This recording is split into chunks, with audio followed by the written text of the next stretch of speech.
Okie dokie, I believe we are all the way live. Hello and welcome to my graveyard. I am your host of the evening, the Cemetery Man from Salem, Mass. Always taking names and kicking candy ass, live and in living color here with you on Grande's Graveyard. And tonight, we absolutely welcome with open arms, arguably horror's greatest host of all time.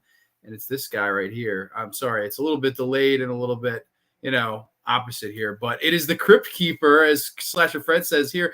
Good evening, kiddies. I don't do a good Crypt Keeper, man, but yes, tonight on Grande's Graveyard, I am super excited because we are doing all things Tales from the Crypt, not just season 1, season 2 as well. Yes, 24 episodes of horror entertainment and absolutely no regrets tonight on Grande's Graveyard. So I'm super excited to have everybody in the house tonight. It's going to be a fun show. I've got, of course, my epic tier list up over here where we are going to rank every single episode of the first 2 seasons from S to F. It's going to be a lot of fun. Let's see. This unfortunately is a little bit delayed, so I apologize. If I'm coming through delayed, I could take away the background. I figured the background would be kind of fun. So if I'm coming in delayed or muffled or bad sounding, please let me know, because it seems to be slowing down the whole fucking enchilada here. So this is what it is. Mark is in the house. I'm editing your movie. Hello. Welcome, man. Welcome, Mark. I'm glad to see you, man. Yeah, I see this is very delayed, so I don't know if we're going to stick with the background. It's entirely up to you guys. Hello, buddy. By the way, I got 883. Anthony, thank you for always reminding me how many subs you got, man. Brother Thomas here. Nice background. Thank you so much. It's slow. I think it's delaying me a little bit here, so I'm not sure.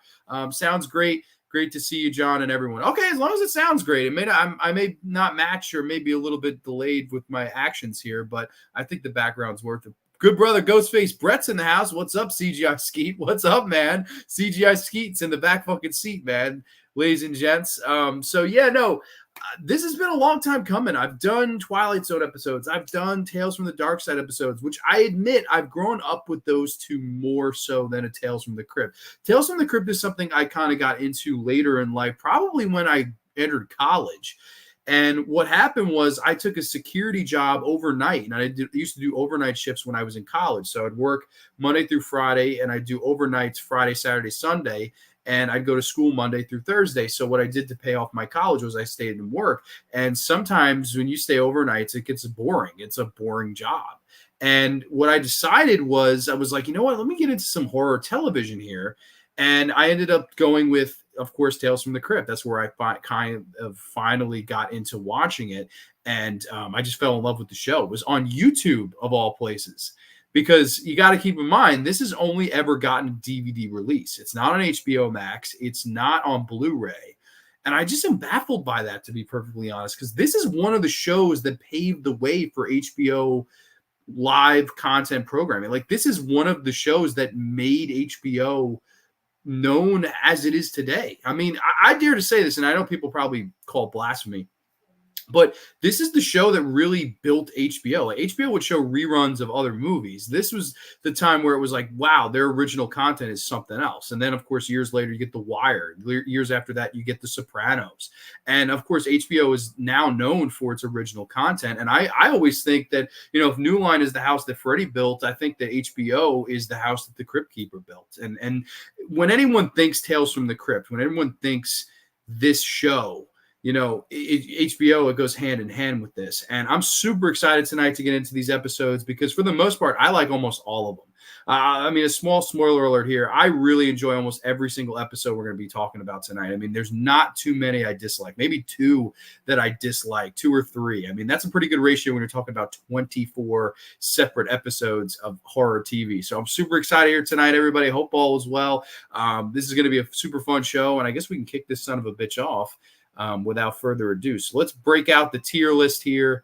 Let's go to our first episode of the evening, the pilot, if you will. This is season 1, episode 1. This is The Man Who Was Death. After the death penalty is abolished, an executioner continues his former job through freelancing. Yes, of course, you have William Sadler in the lead here. And of course, Walter Hill comes in to direct this episode. And right off the bat, you hear, right off the bat, the cool thing is with Tales from the Crypt is, number one, had a lot more money than a Tales from the Dark Side. You had a lot more A-list star power than a Tales from the Dark Side. And you also had the creative freedom to do and say whatever you wanted. You could say the F word. You weren't censored by CBS or NBC or any of these other, public broadcasting stations. You could say whatever you wanted. And also you could do and push the envelope however the hell far you wanted to push it. I mean, you have gore in these episodes. You have spooky monsters. You have cussing. You have all the things, to me, that work in horror, and you're not limited to the constraints of having to abide by the television laws and lay of the land.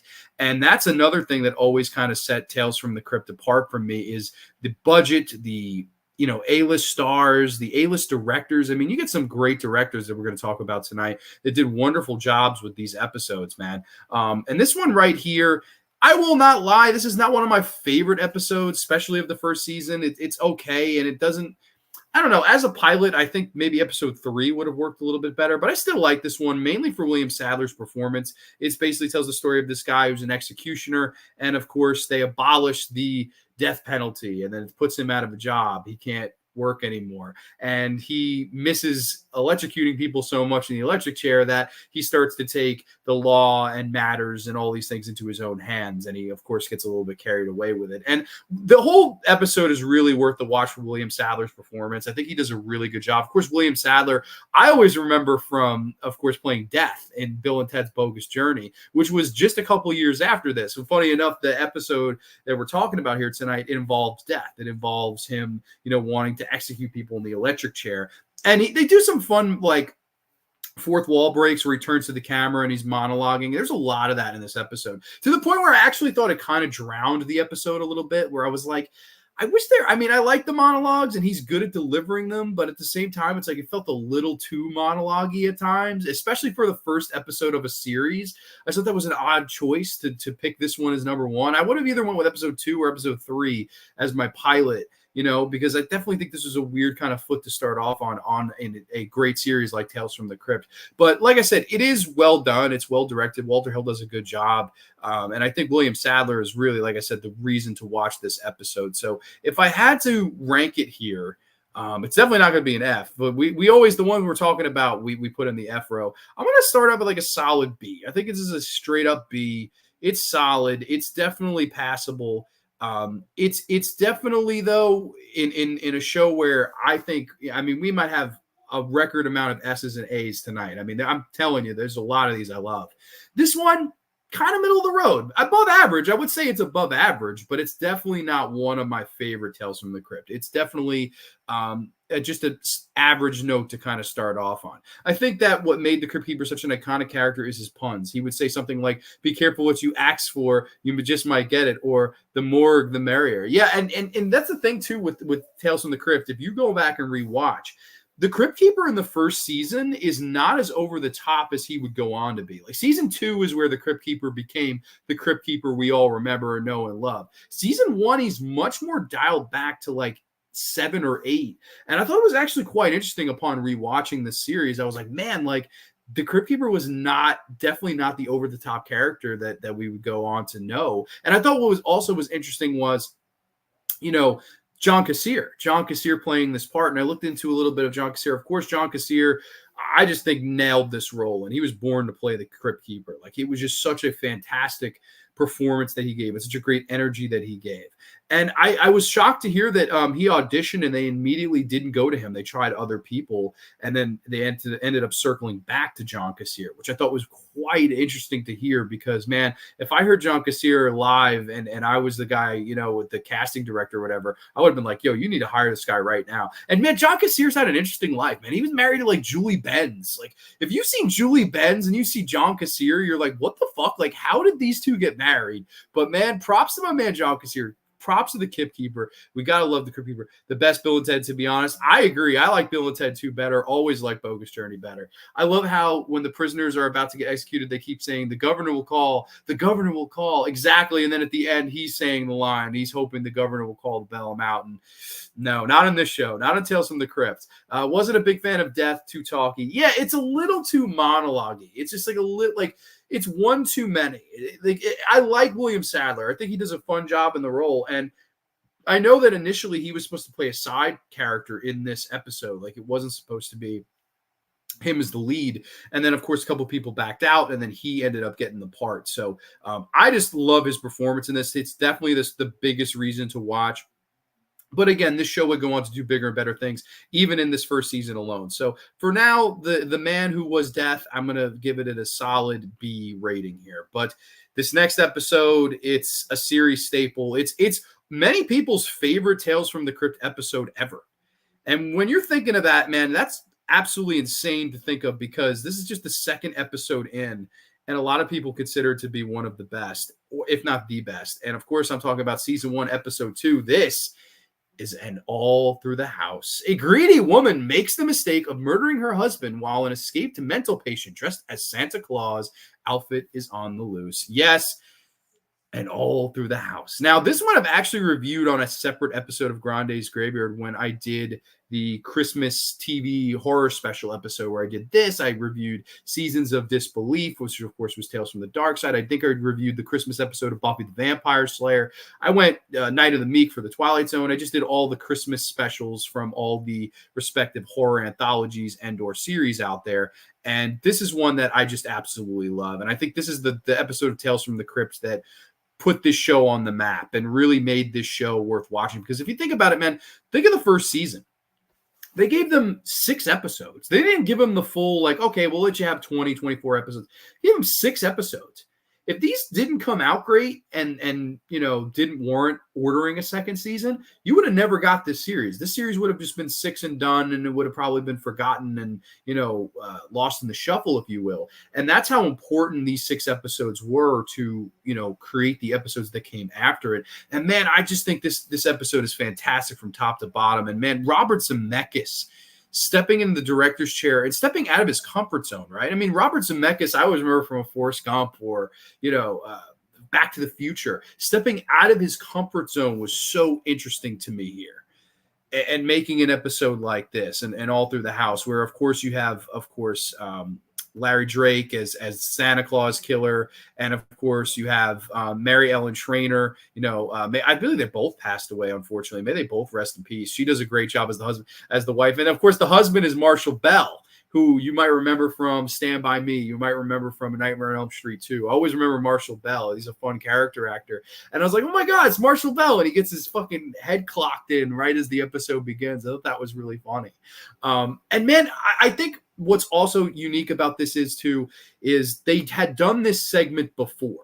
They did this segment in the 70s Tales from the Crypt movie from 1972.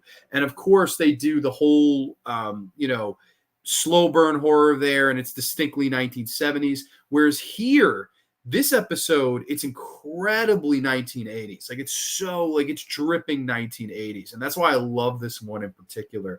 It's a great energy to it, a great tension, great pace. I mean, I just really enjoy how Robert Zemeckis directed this episode. And man, it just blows me away. And it goes to show you, man, who knows what Robert Zemeckis could have done in the horror genre if he had decided to go that route, because the little taste of it we get here from him is just wonderful. I really enjoy it. And then Larry Drake as the Santa Claus in this is absolutely terrifying. Like the design, the look, the whole tooth thing, and oh my God, man, that is the shit of nightmare fuel. That will just keep you up at night and just scare you shitless.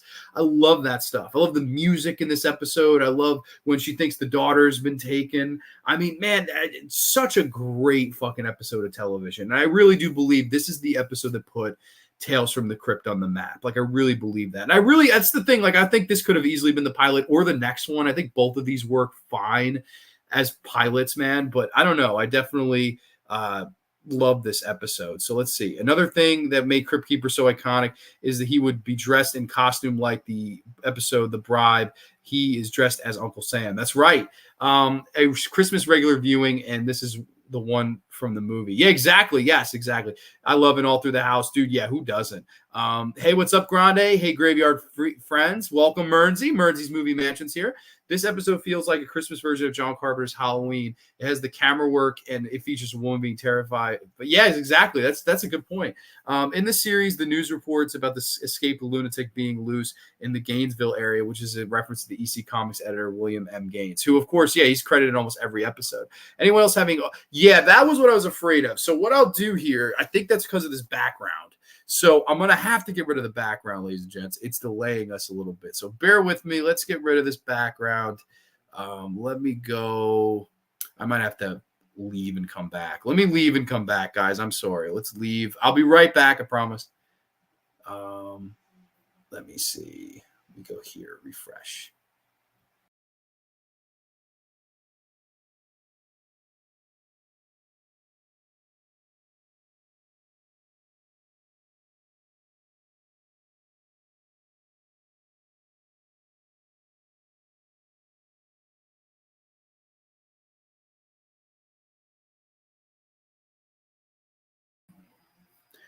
Yeah, see, definitely not as colorful as the other background, but yeah, no, we're gonna have to because I see it's delayed. Like I see everything I'm doing is delayed, so it's the background is shooting itself. So I apologize, guys. So we're gonna get this bland white background now and no Crypt Keeper, but it was a cool effect for 15 minutes. I apologize, guys. But yeah, no, that should fix the audio issues. If anyone wants to confirm that fixed the audio issues, that would be wonderful to me. But in the meantime, we got to rank this son of a bitch. And actually, I have to share the screen again in order to rank the son of a bitch. So let me share this out here. Go back to the tier list. And we are back. Okay. So, yeah. And all through the house, man, you have to give it an S. You just have to. It's so well done. It's so well fucking directed. Now, I won't lie. When it comes to this episode, I won't lie. The 70s version I like just as much, if not better, because the 70s version I think scared me a little bit more. Like it's just so much more less toned up. Like this one tones up everything. The violence, the brutality. It's a little bit more over the top. Like it's definitely a little bit different in that department. But I don't know. I like both segments a lot. I think this is a great 80s version of that same tale. Loving all through the house. To me, an easy slam dunk S tier. You have to go with that. Let's see. Mateo says, Ciao Grande. Welcome, Mateo. Hope also with you, bad. Also, the cop who calls the woman who warns her about the escaped lunatic is Sergeant Feldstein, which is a reference from Al Feld. Yeah, exactly. Yeah. Okay. Slasher Fred knows his crypt better. Yeah, exactly. I'm sorry. Sometimes when you try to add cool things, the live streams, they're weird with that. Like I'd be better off pre-recording with that, but the whole graveyard experience is doing it live, man. I love the killer's name. Naughty or nice. Larry Drake was great in this, man. He was absolutely terrifying in this episode. And he actually will show up later on this list with the season 2 finale, which is the Secret, which I'm super excited to get into tonight. So, a lot of fun episodes to talk about. We're just getting underway here at Grande's Graveyard. Hopefully no more audio issues. And of course, we're going to get into episode 3 now, which is, in my opinion, one of the better episodes of the first season as well. I also really, really love this one. I like this one a lot more than the pilot. To me, it's a much better version of the pilot in a way, in some way, shape, or form. I don't know how to explain that, but I'll try to in my review. This is season 1, episode 3. This is Dig That Cat, He's Real Gone. A bum displays his ability to resurrect himself over and over again. Yes. Dig That Cat, He's Real Gone. Of course, the first thing you have to mention with this episode is Joe Pantoliano as the lead character. Of course, a lot of people will remember him as Ralphie from The Sopranos. And I always remember him from a little movie called Baby's Day Out. I loved Baby's Day Out. I thought that was a really fun, dumb movie that unfortunately was a big bomb. It was a big cash-in attempt on the Home Alone craze, which came out in the early 90s. And then, of course, it just bombed and everybody shit on it and stuff like that. He was one of the, villains in that movie. I love Joe Pantoliano. I just think he's a great character. And, of course, he plays the lead here, who's this bum who's down in his luck. And through this crazy surgery, he is given I don't know if it's the DNA of a cat, or he's given the part of a cat that gives it 9 lives. So he knows that he can die, 8 times and come back to life, be resurrected. And of course, he becomes this main attraction at this carnival show. And man, it's just such a fucking great episode. This is the first one where I really I could shamelessly say I'm a huge fucking fan of this episode. Robert Wuhl also plays the Barker. You might remember him from Good Burger and Batman. Love Robert Wuhl. He's really fun in this and animated as the Barker. And they keep coming up with fun, creative ways for Joe Pantoliano to kill himself, whether it be hanging him, whether it be giving the audience members a chance to shoot him with a real arrow. And, Jimmy, these kids, they shoot these animals, man. We're going to shoot a real human. And of course, he fucking has to pay $1,000 for every shot he takes. Hysterical. Like, if we have the unlimited chance of 8 lives, why not profit on it? And I just think that's a lot of fun. And Joe Pantoliano does a lot of talking to the camera too, but it's a lot less than the William Sadler episode that we started off with. It's a lot less monologue-y and a lot more episode here. And I think that really worked for this particular story. I thought Joe Pantoliano, just number one, just a great character actor, but so much charisma to this. He's so good at playing likable, charismatic douchebags. Like, that's exactly Ralph Cifaretto's character that he plays in The Sopranos. Like, it's so similar where it's like, oh man, like, this guy is such a scumbag, but you gotta love him. You gotta love this guy. And that's basically his character here, because he is down on this luck bum, but of course he gets, in too deep and he goes too far with it. And man, I just think it's so much fun. And it is, funny enough, directed by Richard Donner. And now this, to me, is the coolest thing about Tales from the Crypt is that, some of the episodes are directed by just masters, man. And like Richard Donner, he started his career directing episodes of The Twilight Zone 25 years before this. Of course, 25 years before this, you have Come Wander With Me, which is like one of my favorite, most under-discussed and appreciated Twilight Zones ever. He directs that. It's this weird experimental episode. And then 25 years later, after The Omen, after Superman, after The Goonies, he sits down to direct this episode of TV, and he knocked it out of the park. I love this this episode. I just think it's wonderfully done.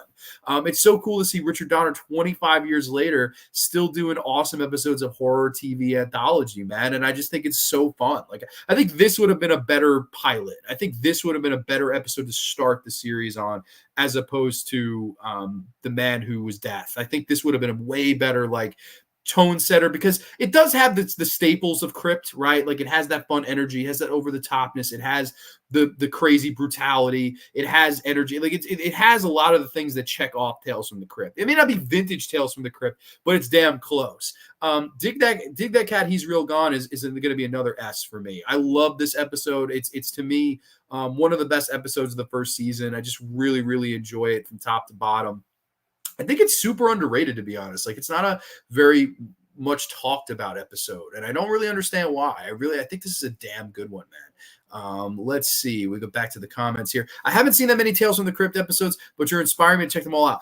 Cool thing is, for the most part, at least to my knowledge, most of these are still on YouTube for free, because you're never going to get a Blu-ray set of this. I don't know why. I don't know what the issue is with the rights. You can get the DVDs, but I think they go for a pretty penny. Like, if you want all 7 seasons, the set, I think it's like $100-$150. So it's a little pretty of a penny.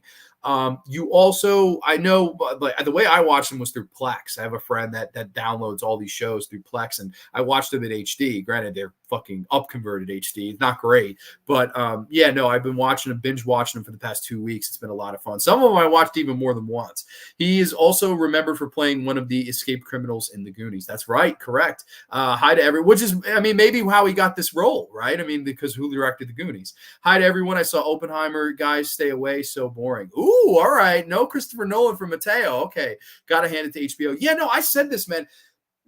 HBO, man, it's the house the Crypt Keeper built. I really believe that, because, like, you look at HBO programming before, this was the show that put them on the fucking map when it came to original content and programming, man. Like, this is the show. Richard Donner has a cameo in the opening as a member of the audience chanting, Ulrich, Ulrich. Do you know, I did not notice that? I'll have to rewatch this again. Another excuse to rewatch it.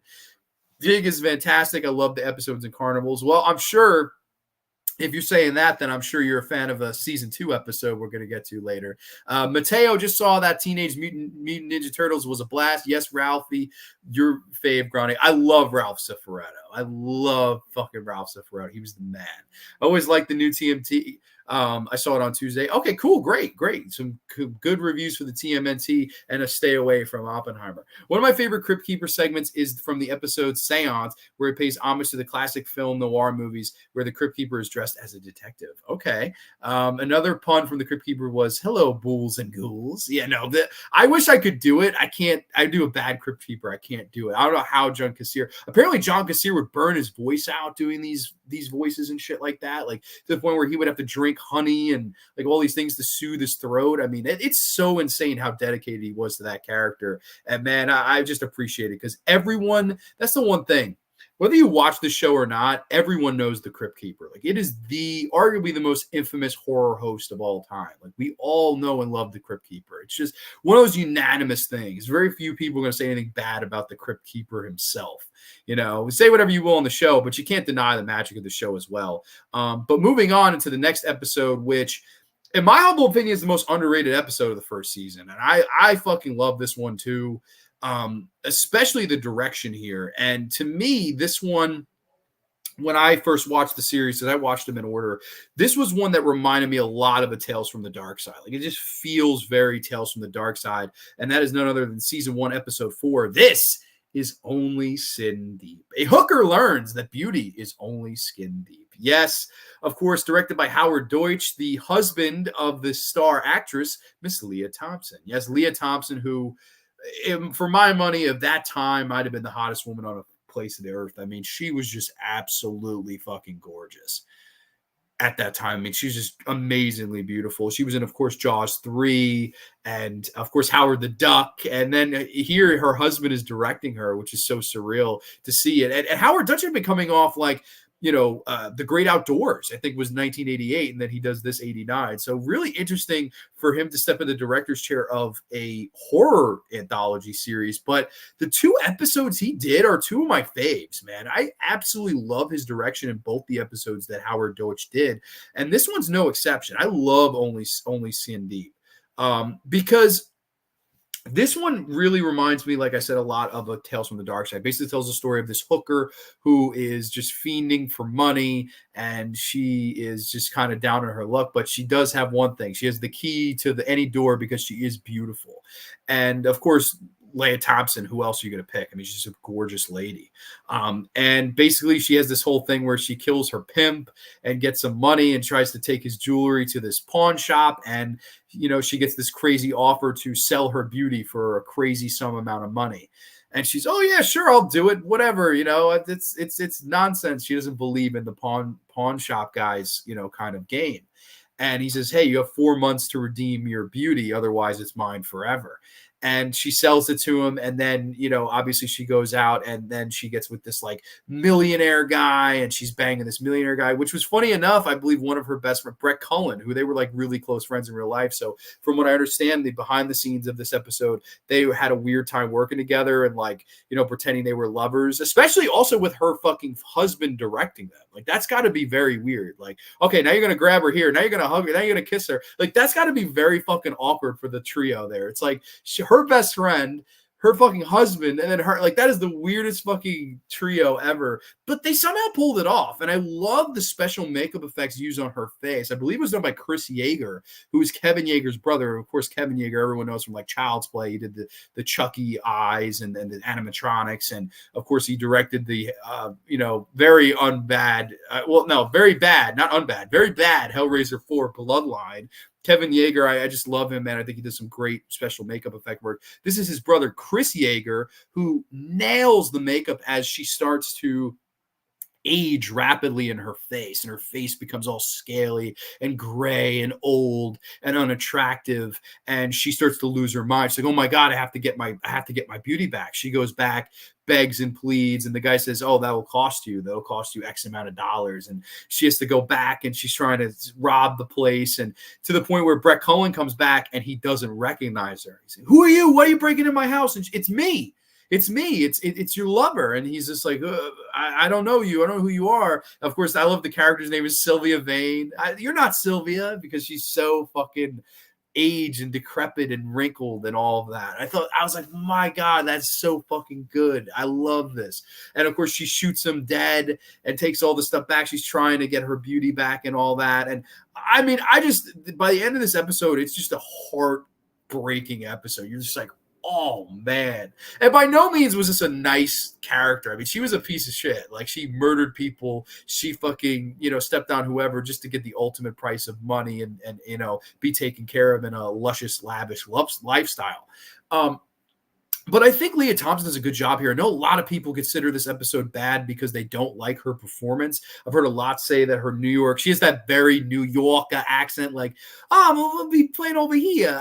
I'm from New York. I can't even do the accent she does in this episode. Doesn't it just, it's an odd accent. It definitely, I know a lot of people get annoyed by it, but man, I think she did a really good job here. I think number one, she looked the part. And number two, man, I just thought I liked the whole kind of like New York hooker stripper actress thing. Like I thought that was kind of fun. I thought she did a good job with it, man. I don't know. This one definitely, like, you watch this, I don't think this is distinctly Crypt. This one feels dark side to me. Like this could have easily been a Tales from the Dark Side, and I believe you. I just think it's a damn good one. And also, I know there's also like nitpicks people have, like, oh, if she was to age more rapidly, why is it just her face? Because if you look, her body never ages. Like her hands are fine, her yits are still there, like her whole body is still there. It's just her face that's aging, but she sold her beauty. So I guess beauty doesn't mean anything else other than your face. And of course, you also have this like very small subplot where the pawn shop guy is doing it for like his deceased wife. I love shit like that. I'm like, yo, this fucking guy, like, I don't know. I really like Only Sindeep. I think it's pretty fucking underrated. Love the opening where the camera would go into the, oh my God, yes, the tracking shot into the fucking mansion is just so epic. I love the Crypt Keeper's reference to the classic show, White Line, Mirror, Mirror on the Wall. Yeah, absolutely, man. That's a classic. This episode kind of feels like Deal with the Devil. Sure, this has been done a lot. Like, don't get me wrong. This is not an original story, but I thought it was well done. I thought Howard Dutch did a really good job directing. He would do even better on an episode we're about to talk about in a little bit. Another thing that made the show so great, you had so many celebrities. Yeah, exactly. You had so many A-list stars on this fucking show. Like by the time we get to the next season, Arnold Schwarzenegger appears alongside the Crypt Keeper and directs an episode. I mean, how many shows can you say that about? Love how they all have a little lesson at the end of them. Yeah, no, a lot of them do. Now, granted, there are some of them where subtlety is not this show's best quality. Like it's definitely not subtle. It's not a subtle show. But man, some of them that do have the messages do hit home more times than not. This episode was made today, it would be about an influencer. Yeah, that's true. That's definitely true. I don't know if this one would work today. This one that you'd have to, I don't know. It worked at this time, this place, this director. I thought it all worked. Some of the episodes kind of paid homage to the old class movies. The episode Yellow plays homage to Paths of Glory. Came the Dawn pays homage to Psycho. Yeah, sure. And of course, You Witnessed a Murder is definitely Rear Window. We'll get there tonight with Patricia Clarkson. I mean, I love that episode as well.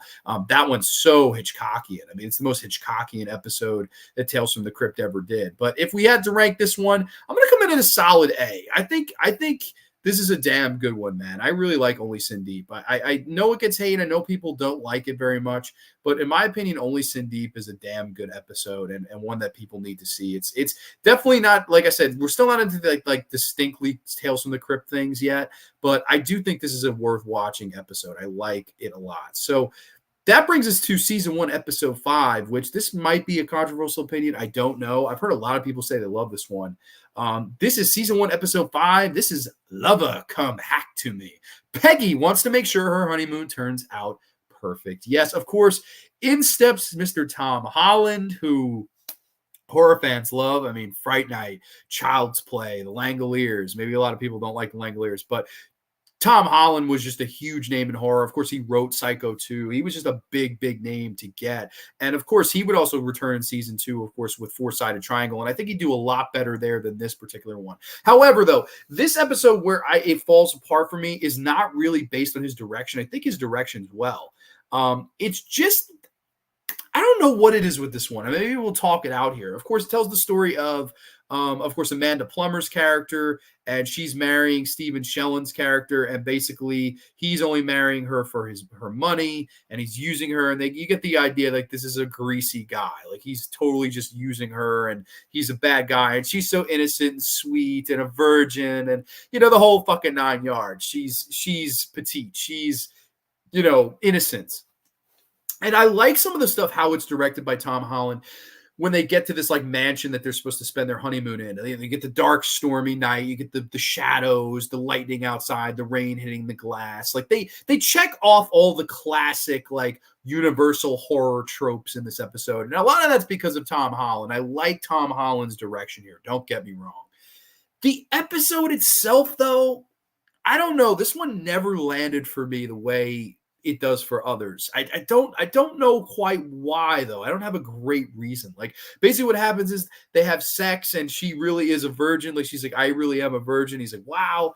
And then he basically wakes up, has these dream sequence where she's killing people, and then basically learns out that okay, she was really using him because she wanted to get pregnant, and then she kills him with an axe, and that's really it. Like I don't, there's just not a lot of meat to the fucking bone on this episode. I don't quite understand why. A lot of people will say like this is one of the best episodes, this is the best episode of the first season. I don't see that at all. Like I don't know. I never really got into this one that much.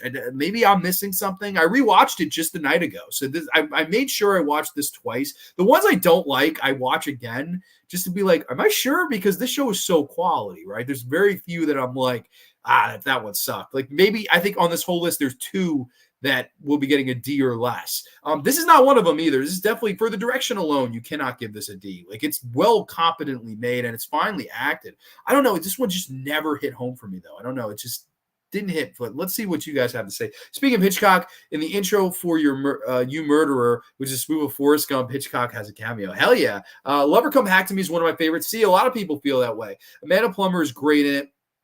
I wouldn't be surprised if it was the inspiration for Myers, So I Married an Axe Murderer. Yeah, and that's, 3-4 years after this, so definitely could have been. And she is fun in the episode. I think she's a lot of fun, and of course, at first, she's the sweet innocence, and then by the end, she's a fucking, hack axe fucking wielding killer.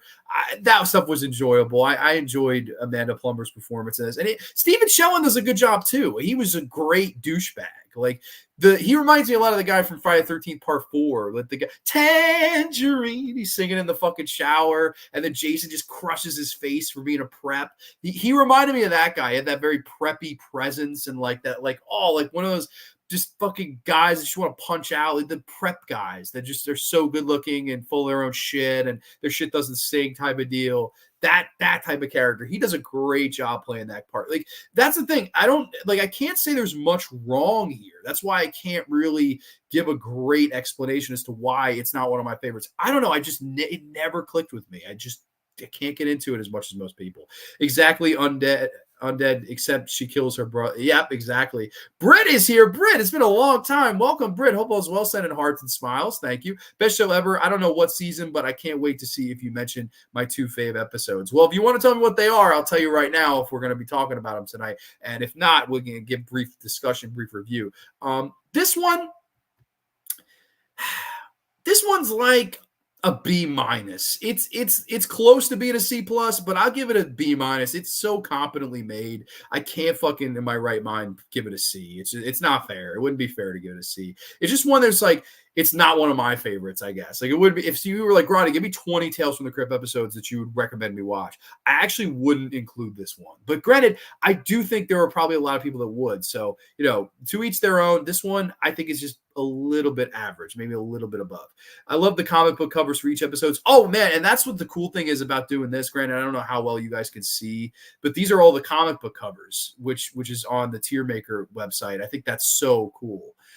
That they were able to have these instead of like the bland generic, BS like IMDb photos from the episodes. Those are fine for what they are, but there's no beating these comic covers, man. And they're mostly featured in all the episodes. Like you'll see the Crypt Keeper open the book and tonight's tale, kiddies, and he opens the book and you get the fucking like illustration. I thought that was so cool. I love that they included that in the show.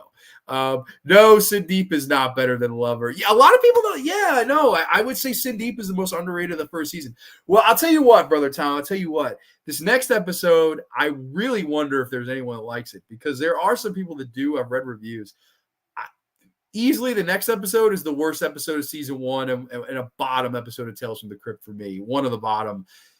This is season 1, episode 6, the season 1 finale. And I'm glad they saved this for last because they really did save the worst for last here. This is collection completed. Jonas has been forced into mandatory retirement. He can't relax, though, because Anita's friends are driving him crazy. Yes, collection completed. This is a bad episode of Tales from the Crypt, in my opinion. And it's crazy because rounding out the A-list cast and A-list direction of this first season where, like I said, you had fucking Robert Zemeckis and fucking Richard Donner and Howard Deutsch. You turn Tom Holland, you turn here to Mary Lambert, who I fucking love. Again, love Mary Lambert. The same year she does Pet Sematary, she does this episode of Tales from the Crypt. And here's the thing.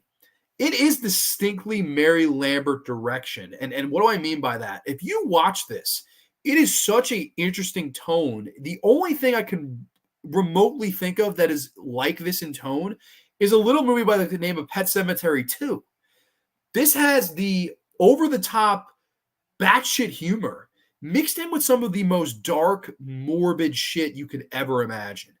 It's the weirdest combination, and she did it not only here, but did it 3 years later in Pet Sematary 2, where you have the Clancy Brown character who at points is laughing at the table and stuff like that. But it also, there are parts where he's, de-skinning rabbits and murdering dogs and, like, some of the craziest, like, balance between the ultimate light and the ultimate darkness. And you have that here as well. Of course, it's the story of this husband and wife, their elderly couple.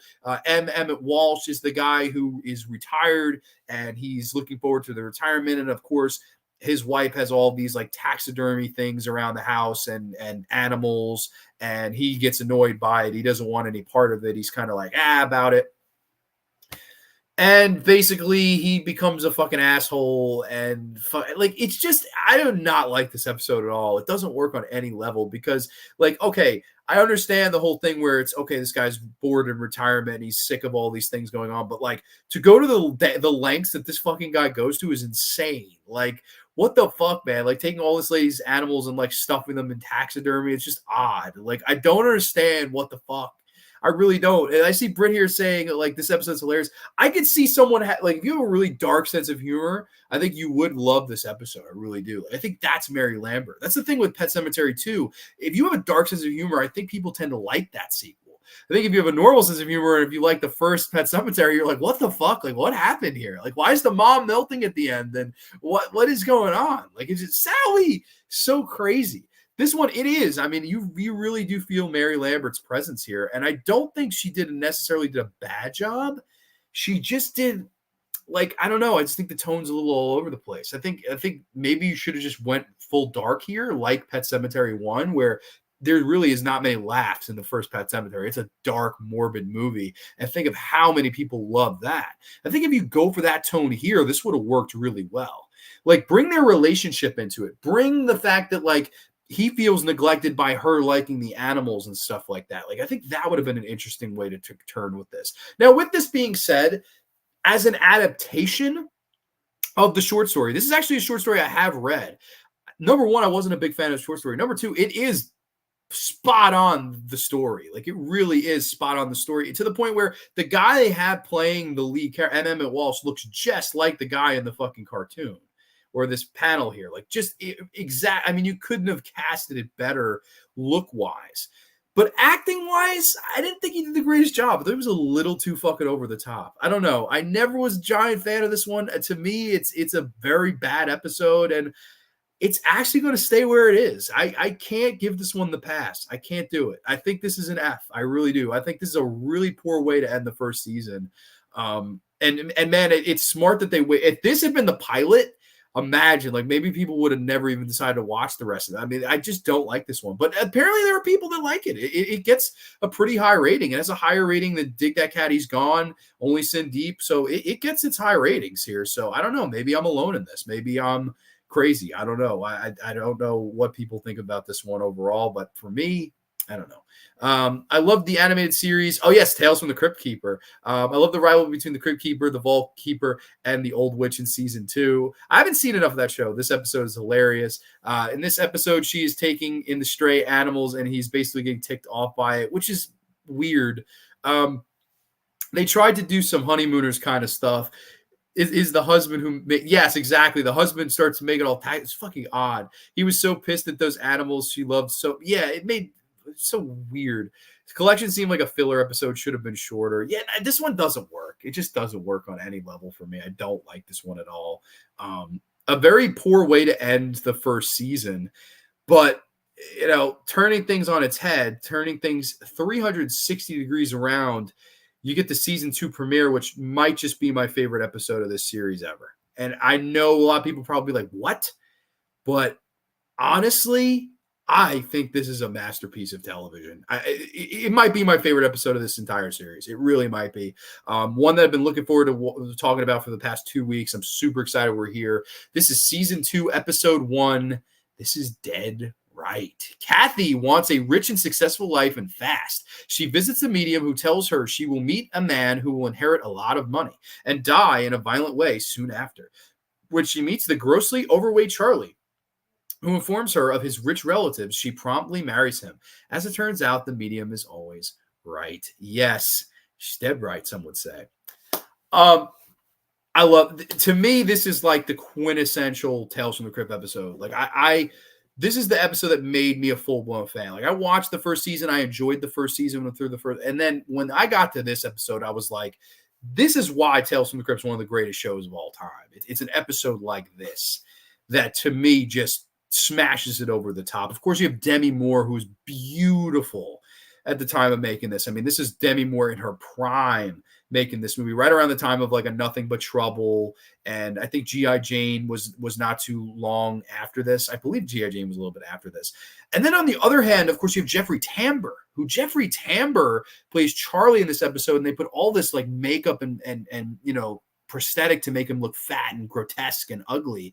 And it almost looks like the Colin Farrell Penguin. Like now, that's what it looks very much like that. After I saw the Batman, the new Batman, Robert Pattinson, that's exactly the look it looks like. I almost feel like whoever did that design saw this episode and was like, that's what we're doing.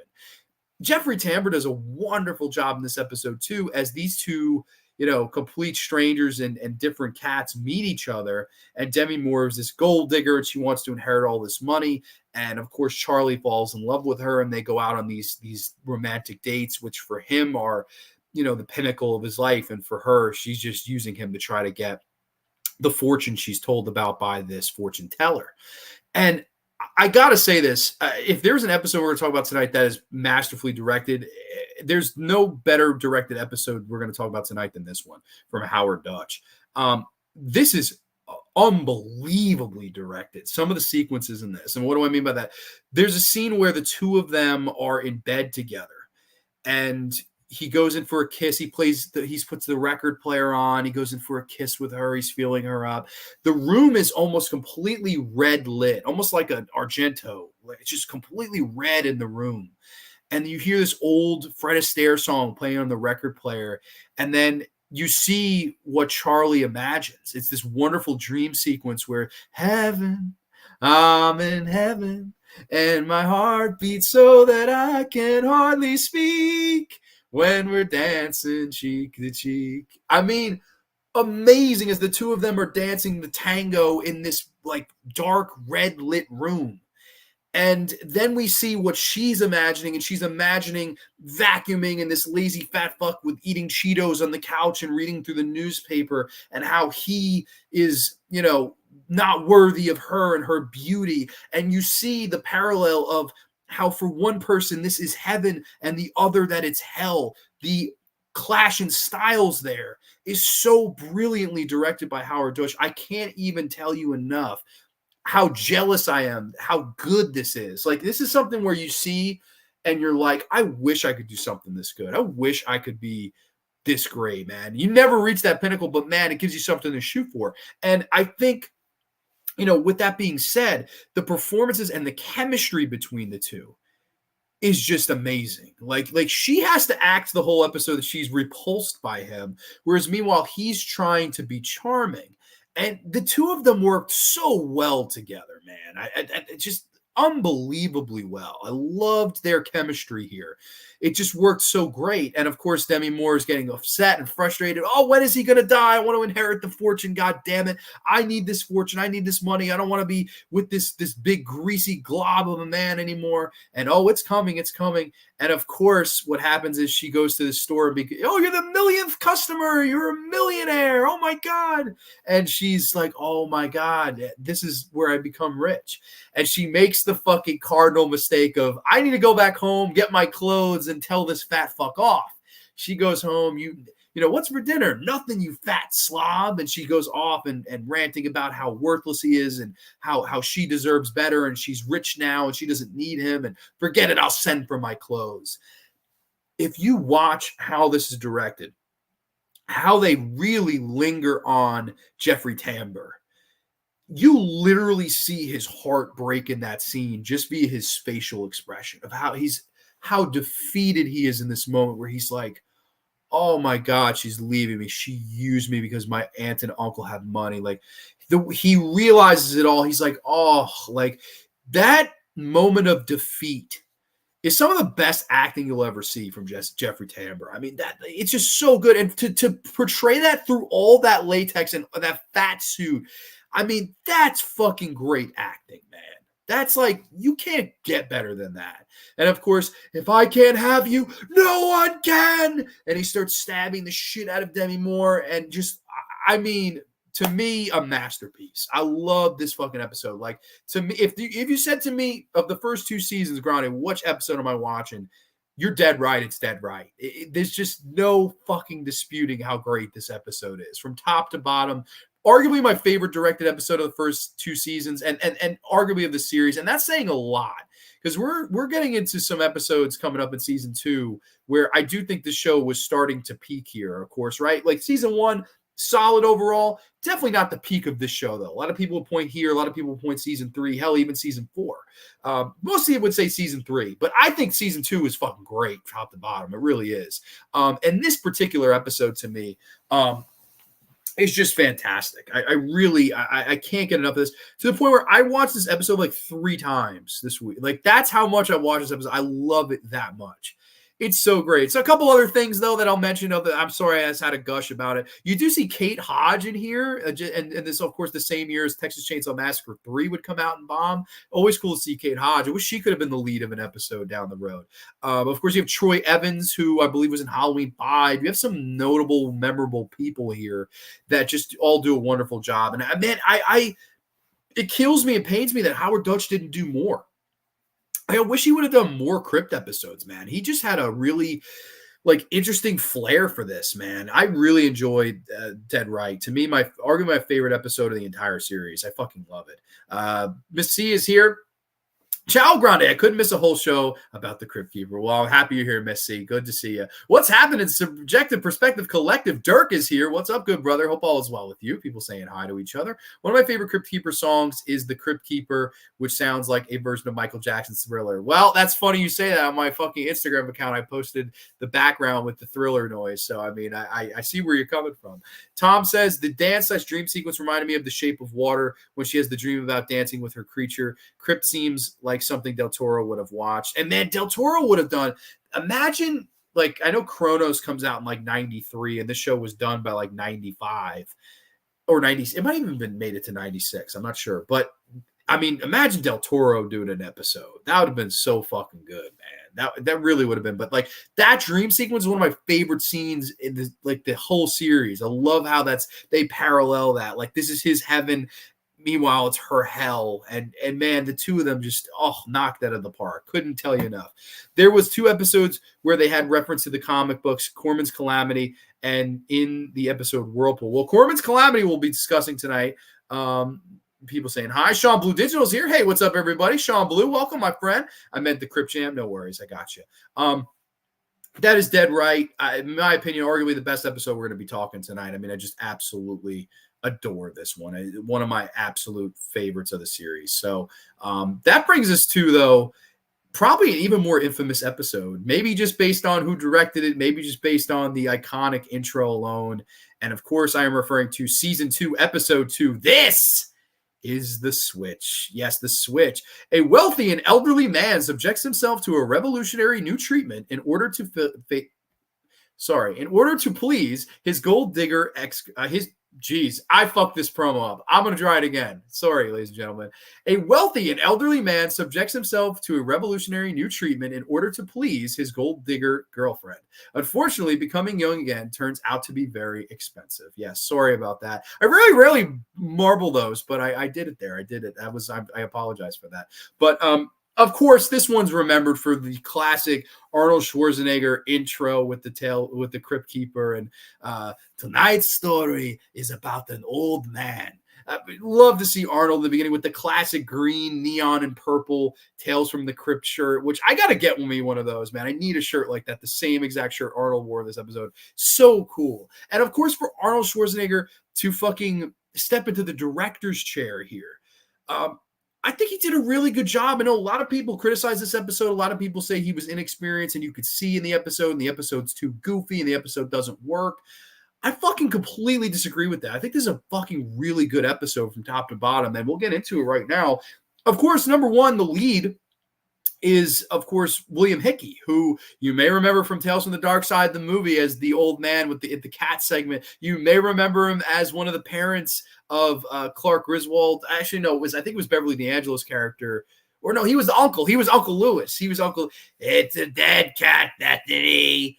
They want you to say grace. Grace, she died 30 years ago. The blessing. That's him, William Hickey. I mean, he's great in this and in anything he's ever done. William Hickey's just great as he plays Carlton Webster, who's this old man who's head over heels for, of course, the late great Kelly Preston. May she rest in peace. One of an angel, if there ever was one on this earth, man. I love Kelly Preston. And of course, Arnold had worked with her in Twins with Danny DeVito in 1988. And he turns around when he goes to direct this and asked her to be a part of it. He said, "Hey, we worked together. Would you want to be, the lead actress in the episode I'm going to direct for the show?" And she said, "Absolutely." So that's how they got Kelly Preston. And then, of course, you also have Rick Rosovich. I might be mispronouncing that, as Hans, who is like the Arnold Schwarzenegger guy of the episode, the guy with the body type, I guess. This old man is head over heels for Kelly Preston, and he decides she's going to love me for me. He goes to her house, and even though he's a millionaire, he tells her he's broke. "Oh, I'm not. I don't have any of this wealth, but I would love you forever." And she's like, basically like, "No, you're too old. You're not my type. I'm sorry, you're too old." And what he does is he goes through all these sorts of expensive surgeries to make himself look younger. And he goes through, at first he's de-aged, then he's given like this mastodon body, but his legs are still kind of frail and scrawny. And then they have to replace all three legs, including the one in the middle. I mean, every single thing he could do to keep trying to please Kelly Preston. Of course, every time he goes back to her, "Oh, that's fine, but this is a problem. Oh, that's cute, but this is a problem." And every time he comes back to her, professing his love and showing his love and taking her out on these nice fancy dates on the beach, every single time she has a problem with him. She will not accept him for him or anything he tries to change himself to be. And I thought that was a very interesting form of horror to discuss here, and very deep for a Tales from the Crypt, because here he is trying all of these things and getting younger and youthful and more in shape, shredded, if you will. He basically becoming Hans the bodybuilder, or an Arnold Schwarzenegger, who of course made his living based on his look. But I dare to say this: Arnold Schwarzenegger's main appeal, the main attraction of Arnold Schwarzenegger, is his personality. It's the character in Kindergarten Cop. It's the character in Predator. So many wonderful, colorful characters Arnold Schwarzenegger brought a little bit of personality to. The Running Man. That's why we love Arnold Schwarzenegger, man. He's just such a fucking great talent and so likable of a human being. Yeah, he is a mastodon. Yeah, he does look like the guy was chiseled out of stone. And yeah, that probably did get him to the dance. But I don't think that would have been long sustained success as it was if Arnold didn't have a little bit of that personality too. And I think this is a story where it's very much reflecting his life, right? Like, it's amazing because you look at this, okay, "I don't love you. I don't want you. You're too old." And then he changes for her, becomes this mastodon, but now he's broke because he sold all of his money to get these surgeries. And now at the end of the episode, the big twist is she's with the Hans character, who looks just like him. He looks just like William Hickey because he has money. She was just wanting the money. So if he had been straight up from the beginning, "Yeah, I'll stay with you. I'll be with you because you're rich. I don't care what you look like," she was never going to love him for him. And in my opinion, she's trash for that. That's just such a horrific thing, but it exists out there. And he has to face the cold, harsh reality. Yeah, I do look like a mastodon now, but I'm broke and I don't have the woman that I was set out to try to get. To me, a great episode. I mean, I think that's so deep. And I love that Arnold directs this here because I see a lot of Arnold in it. I don't know, man. I really have always been a big fan of this episode. I know there's some people that don't feel that way, but I mean, it is what it is. Let's see. This series was pure gold and even loved catching reruns on repeat. Dude, yeah, no, this series is hard to beat. Yeah, no, I fucked that intro up. I apologize. You wouldn't hear a dump truck driving up a nitroglycerin plant. What's the matter with you? I fucking love William Hickey, man. He's great. He also appeared in the original The Producers. Was he really in the original Producers? I fucking love him. I never knew that. Wow. I have to. That's insane. Aiden Vavers in the house. Hello, everyone. Got to show some support for this awesome channel. Thank you, my friend. Also, the Puppet Master. That's right. Okay. If you ever watched the Amanda Show, which was a sketch comedy. Oh, of course. I love the Amanda Show. Amanda Show is classic. I met John Kassir. Oh, okay. I was going to say, hello, you're doing good. Oh, dude, I do a perfect William Hickey, man. Perfect. But what's the matter with you? I love him, man. There's a reference to the classic SNL sketch where they would have two guys impersonating Arnold in the episode. Yes, Hans and Franz, I think. Hey, good. People saying hi. Quality TV series. Yeah, you can't beat this series, man. The Switch, I mean, it's like the highest A you can get without an S. I don't know. It's close to being an S. I could be persuaded. For now, we're going to go with an A because there's just so much quality here. There really is. It's so hard to, I mean, in theory, I could give so many of these an S. For this, maybe in my heart, it's an S. I mean, and it's a little maybe rough around the edges, a little goofy around the edges. I think that's what brings it down for people.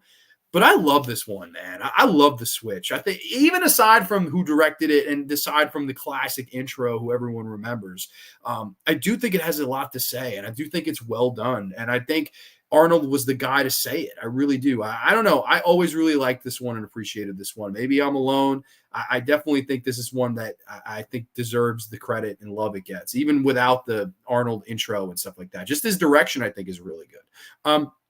I love that episode too. Yeah, no, same. I love the music from Danny Elfman's one of the best, man. All too sad of the current state of the world and pop culture in general, life imitating art, I guess you might say. Sure, definitely. I mean, you can go there with it for sure. But okay, that brings us to our next episode of the evening, which is a series favorite. I don't know anyone who doesn't love this episode. Season 2 starts off so hot, man. It's just like, can you give me 3 better fucking episodes to start any season of any show ever? Like, I'll fucking wait. You can hold my Mountain Dew, if you will, because it'll be a long time before you come back with 3 episodes to start a season as good as these 3. This is, of course, season 2, episode 3. This is Cutting Cards. Reno and Sam are a pair of hardcore gamblers who don't play for fun. They challenge each other in a simple game of cards, and the end result could be deadlier than they could have bargained for. Yes, Cutting Cards. Of course, Walter Hill returns to direct this episode. To me, much better than the direction in the first episode of the series. Of course, the pilot, The Man Who Was Death.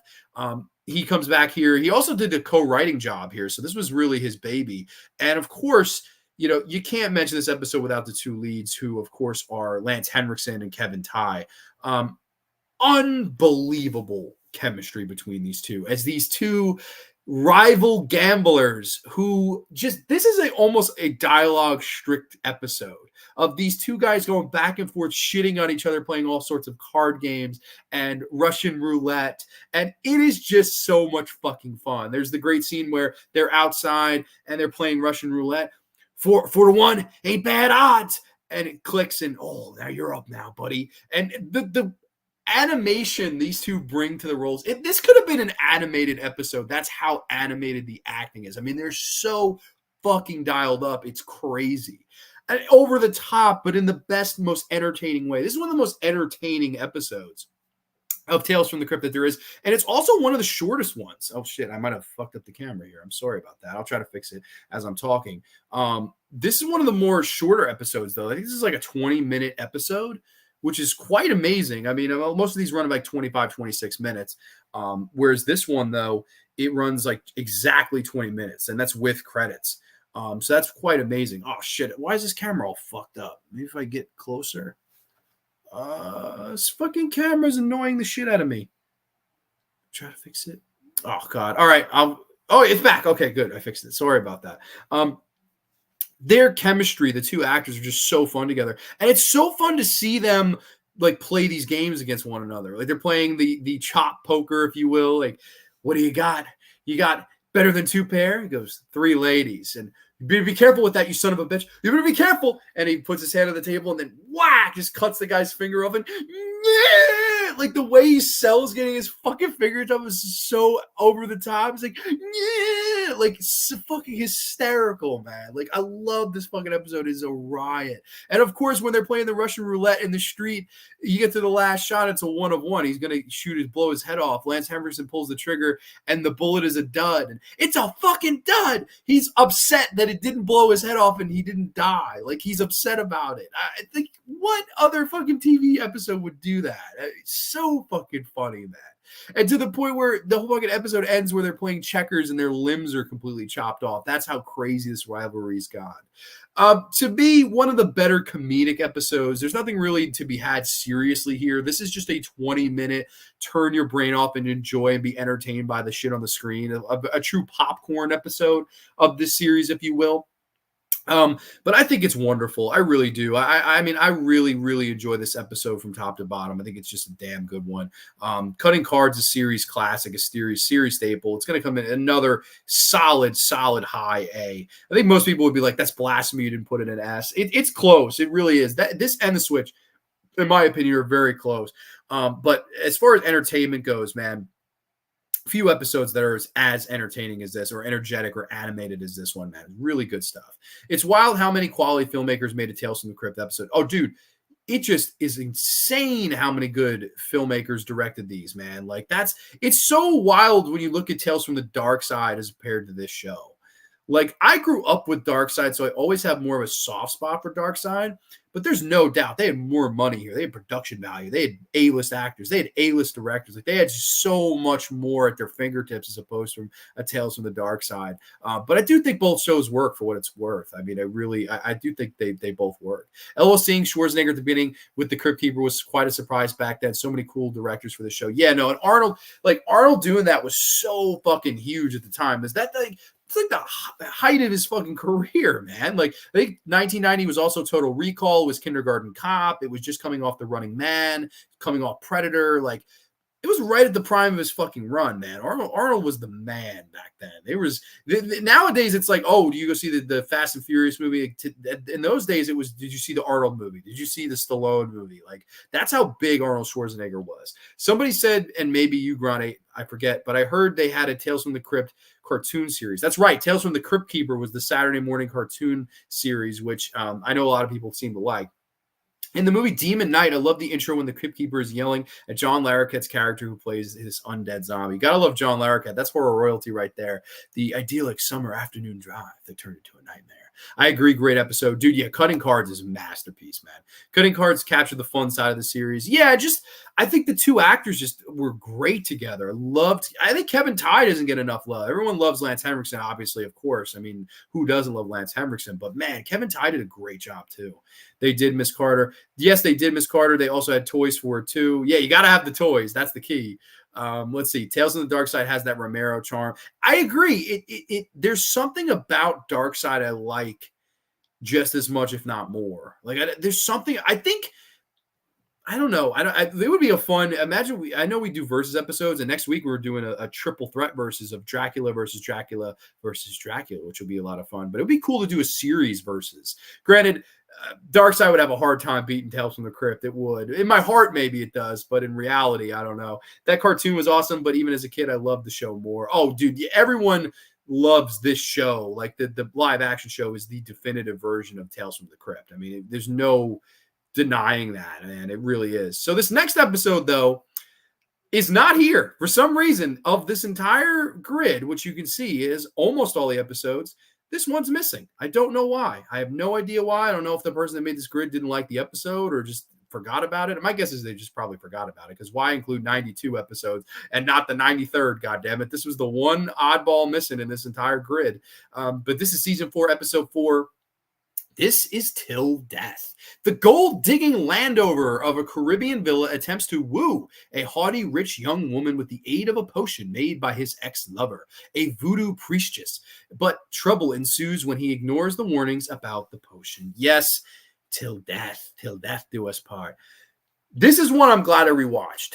I have to say it right off the bat, because I was talking about Tom. Tom had mentioned, Lower Birth when I did the community tab.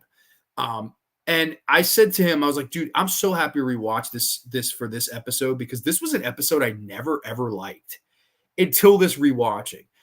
And now I gotta say, I fucking love it. I think Till Death is fucking great. It, like I said, basically tells the story of D.W. Moffat's character, who is this kind of scummy young guy wearing a white tuxedo, real fucking prick. And he's at this party with Aubrey Morris, who I don't know if people know Aubrey Morris. Aubrey Morris in like A Clockwork Orange. He's the guy, yes, Alex, when you're supposed to be in school today? Yes, he's that guy. He's also in The Wicker Man. He's at the end doing the dance. Like, Aubrey Morris is a great character actor, and it's so cool to see him just randomly in this episode. So always cool to see Aubrey. But of course, D.W. Moffat, he's trying to woo this woman named Margaret Richardson, and she's this, again, even if he's a preppy son of a bitch, she's even more so, like, dresses in all white and the pearl necklace and the I'm too good for everybody and I'm so prim and I'm so proper. And he wants her bad. He wants to bang her so bad. And what he does is he goes to this voodoo priestess who he used to have a relationship with. And he goes to her for this potion. He goes, hey, I need a love potion. And she goes, okay, give her 1 drop. She'll be your wife. Give her 2. She's yours for life. And I don't want to play any games. I'm giving her 2 drops. She's mine for life. I'm not playing around here. I want this bitch. I love her. This is the one. And of course, he puts the 2 drops in her drink. She drinks it and becomes madly in love with him. And they start having this great, torrid, passionate sex. And to the point where she gets so fucking into it and excited that she ends up having a heart attack and dying. And they bury her 6 feet under the ground. And the thing about this episode I loved was the blue hue to it. They almost use this beautiful cotton candy blue look to this entire episode to give it that whole voodoo feel. And like some of the scenes around the grave itself were just completely lit bright blue. And man, it's so inspiring to see. Like, I love the usage of that light and look in this episode. It just added so much more layer on top of what this episode had to bring to the table already. And I think that really set it apart for me upon rewatch. It's like, damn, the look of this episode is off the charts, like right off the bat. Wow, visually, it's just stunning. And of course, she comes back out of the grave. She raises the arm out of the grave and, oh, make love to me. He makes love with her again. And he goes to Aubrey Morris. Hey, man, you made a mistake. She wasn't dead. Oh, well, of course, my boy, she was dead. We had her embalmed. And what? She comes in the room and decapitates Aubrey Morris. Oh, my God. And he, of course, she's every scene you see her after she dies, she's decaying more and more and more until the end where she's a skeleton. And of course, you learn this whole backstory where he screwed over the voodoo priestess, that they were in a relationship because, he liked her. But then, of course, his rich snobby friends didn't approve of her because of the color of her skin. And this was whole kind of a payback thing. Like, you gave her the 2 drops and, you wanted her for life. You have her for life. And death. And of course, she's a corpse. They tie him up at the end and she's going to fuck him to death. I guess that's the whole idea with, again, this awesome blue hue and voodoo kind of things going on in the background. Amazing. I mean, just so fucking good. It worked so well here. I can't tell you enough. I mean, I love this episode. I know it's not on here, which is unfortunate. I can't put it in the ranking, but man, upon rewatch, I would give it a strong A. To me, again, another really strong episode of the show that I just really think is super underrated. And it was underrated even by me before we watched it. Like, for whatever reason, the first time I saw this episode, I was like, it's a stupid one, next. That was kind of my mentality on it. And I remember for this show, I rewatched the whole series. I was like, nah, not gonna like this one. I was like, I thought it was stupid when I first watched it. And I'm watching, I'm like sitting here, I'm like looking around, I'm like, fuck, I don't know what it is. I'm really into it this time. Like, I just completely changed my mentality on it. So I definitely really, really highly recommend this episode. I think Till Death is a really solid one, man. Let's see, where were we? In this episode, top billing, you feel sympathetic for the character Barry. All he wants is an acting job. But, of course, that's the John Lovitz one.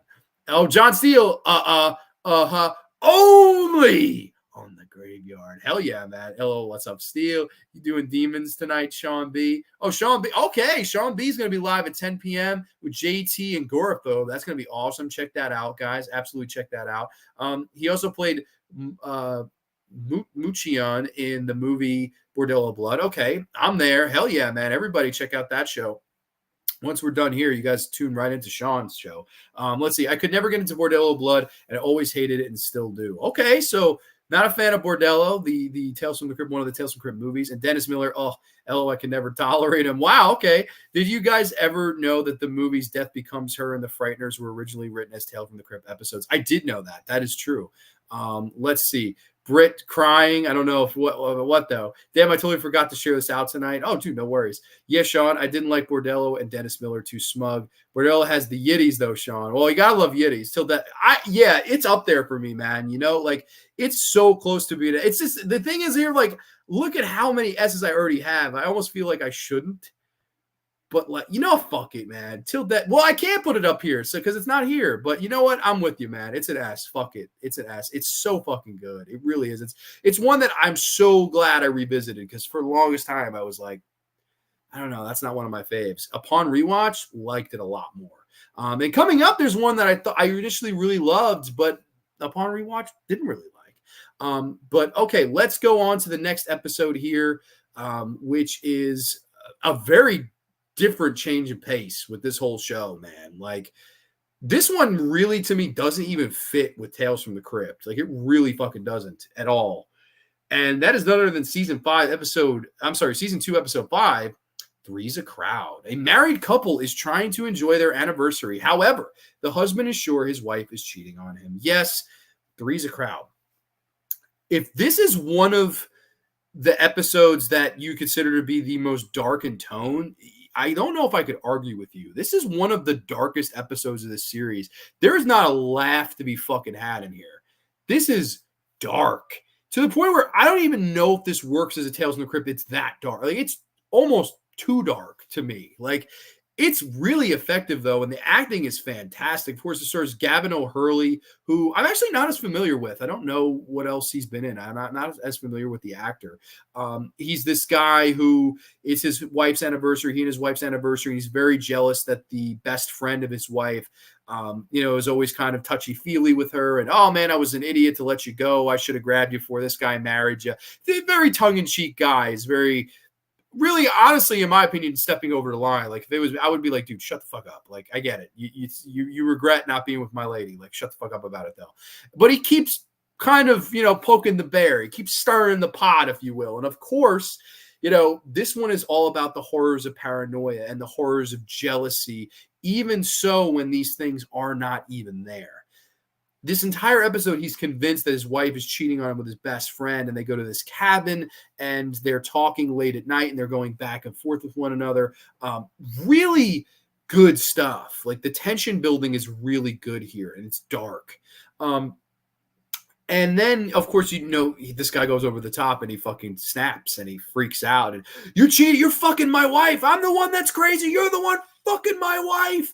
And his performance is truly heartbreaking. Like it's really hard to watch because he's really like, you can see he's in pain over this. And of course, at one point he breaks out the bow and arrow and shoots the best friend. And then the wife, just the blood curdling scream she lets out when she finds out that he's killed the best friend. Oh my God. I mean, that's some great acting. Just that scream. I was like, wow, that is a real scream. Like that is a horror movie level scream right here. And I'm all for it. Ruth the Sosa with that scream, man. That is like, I'm like, oh my God. Like it just invokes the emotion of sadness out of you immediately. Great, great acting. Of course, as he's kind of like buttering her up for the kill. And then, of course, you get the whole twist at the end where he busts into the other cabin and surprise! And it's a big surprise party for him as he's murdered his wife. Oh, shit. Now, this twist has been done. It has been done in the Historias para no dormir, which is Tales to Keep You Awake, which was a Spanish anthology series, which I actually have discussed a couple episodes. The episode was El Cumpleaños, where that's the big twist of the end. He murders his wife, comes in the door, and it's his 50th surprise birthday party. So twists that you've seen before, definitely nothing that you haven't seen before, but oh man, what a great twist too at the same time. Even though it's something you've seen before, it's not something you see coming, if you will. Like it's a very like, oh my God, he's fucking going to go to jail for the rest of his life for this. And oh my God, his paranoia and his jealousy and his rage, he let all of that consume himself, and the alcoholism. All of these things play into the horror of this tragic character that we watch crumble from the opening seconds. This guy, you watch him crumble from beginning to end of this episode and to the ultimate, oh my God, like now he's going to go to jail. Like it's really a tragic episode. And man, in my opinion, like it doesn't fit in as a Crypt episode. Like if I had a knock on it, it really doesn't fit as a Crypt. Like it doesn't work as a Crypt episode. Like it would have worked better for some other anthology. I don't know which one off the top of my head, but like it doesn't feel, maybe Alfred Hitchcock's Presents, maybe. But like as a Crypt episode, it's not one I immediately go, oh, that's Tales from the Crypt. Like, no, like, it doesn't feel that way. It's not tongue in cheek, it's not campy. It is fucking serious, man, and morbidly serious at that. So I don't know. This one, I think it's fantastic. It's just one of those where it's like very different change of pace for this show. But I definitely think there's some people that are going to love that about this. Some of the episode's music were also in Tales from the Crypt TV soundtrack.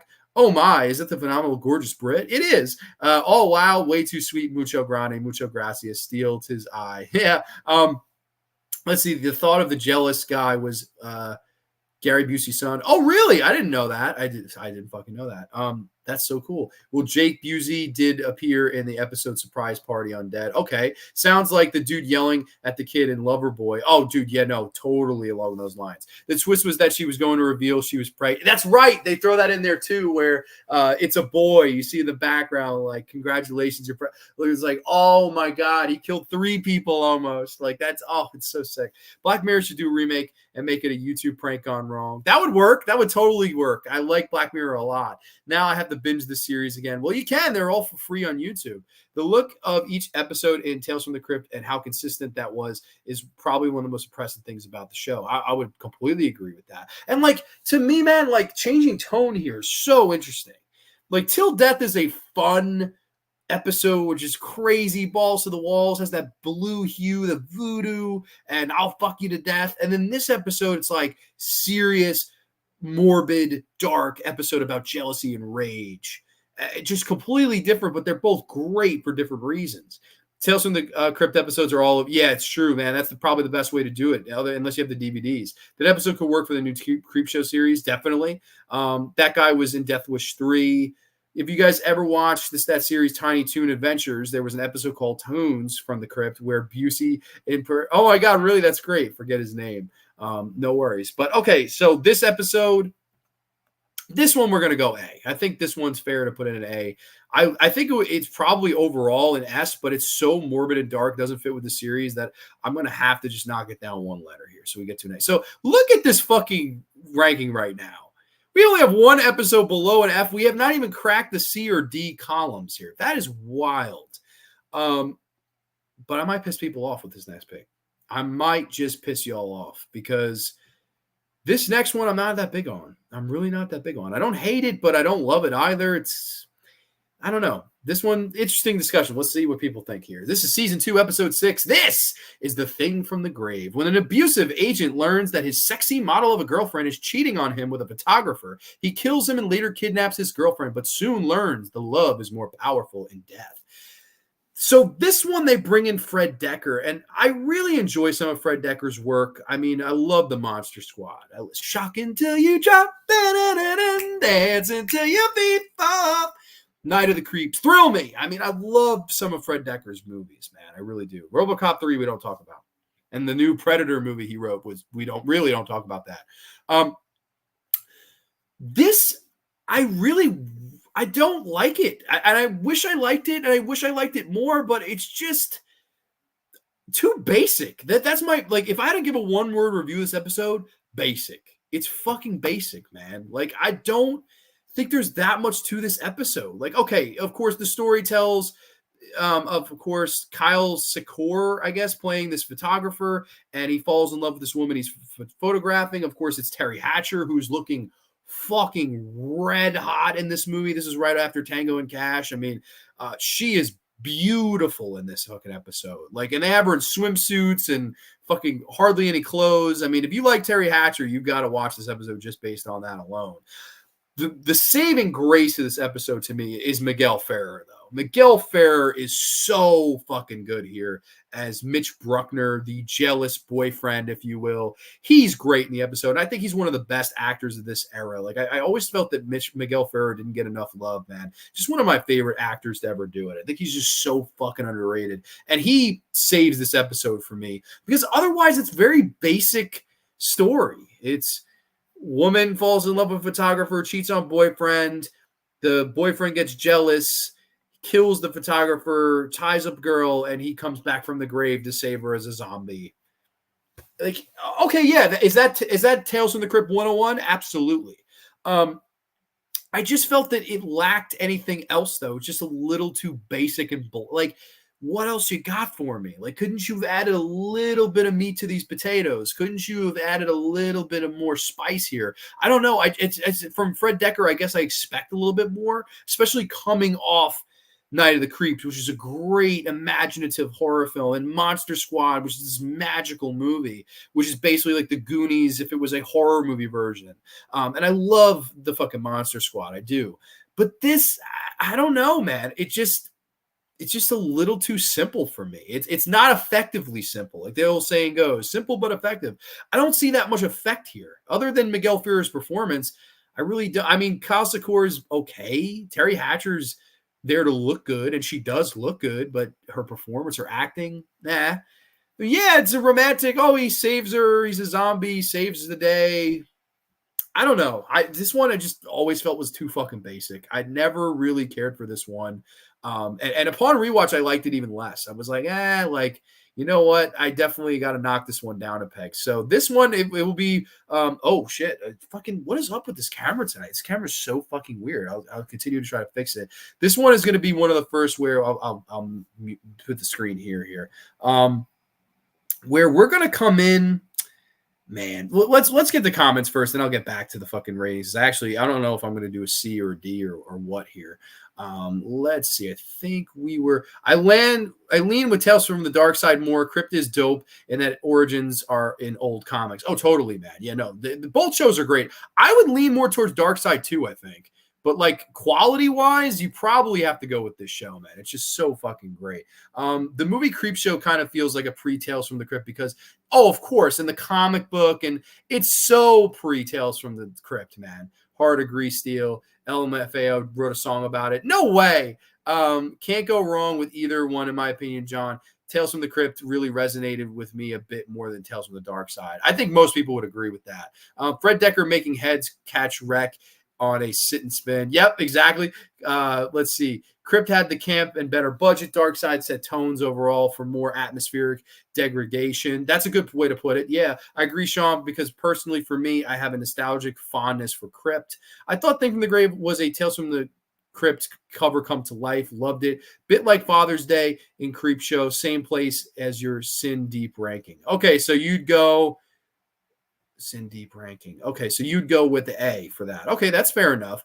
The episode My Brother's Keeper feels like a pre-Fight Club where you have the character who feels, oh my God, yes, and we'll get to My Brother's Keeper. I love the Thing from the Grave, LOL. Yeah, a lot of people do. Night of the Creeps, Monster Squad. Yeah, no, those are some great ones, man. I mean, I love those movies. But honestly, for me, it's like a C minus. I don't really like this one that much. I don't know. I just think it's a little bit overrated. I don't know. Maybe it's just me. I don't know. Maybe it's just a little too basic for me. I can't explain why. I guess I expected a little bit more from a Fred Decker. That's just me, though. But coming up next is probably my least favorite episode we're going to discuss tonight. So I'm going to discuss it for as little as I can. This is season 2, episode 7. This is The Sacrifice. An insurance salesman murders an obnoxious tycoon to get his seductive wife and his fortune, but later is blackmailed by a rival. I was saying before how Three's a Crowd is not really a Tales from the Crypt. That doesn't feel like it. This one even more so. This one doesn't feel anything like Tales from the Crypt, to the point where this is just basically an Alfred Hitchcock Presents made in the 90s. That's all this is. Like I actually think I take that as like a knock on the episode. It just doesn't work for me at all, man. Very bland story of, okay, we like each other. This guy's a fat fuck. Let's kill him. Let's conspire together. Oh, so-and-so saw us doing this, and now he's blackmailing us. and X, Y, and Z happens. There's a twist at the end, whatever the fuck. I don't like this episode. It sucks.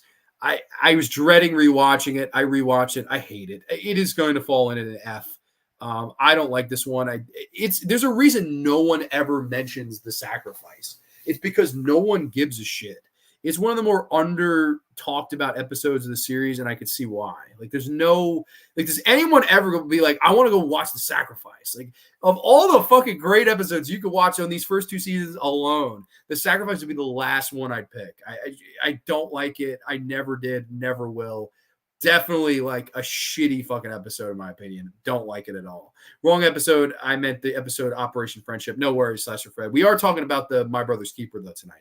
Is it a period piece one? No, it's just too, I don't know how to explain this, man. Like, it's too Alfred Hitchcock. It's just like, okay, Mute Witness to Murder, which we'll get into later. That's very Alfred Hitchcock, but it works. And it has the Tales from the Crypt staples in there with like its over the topness.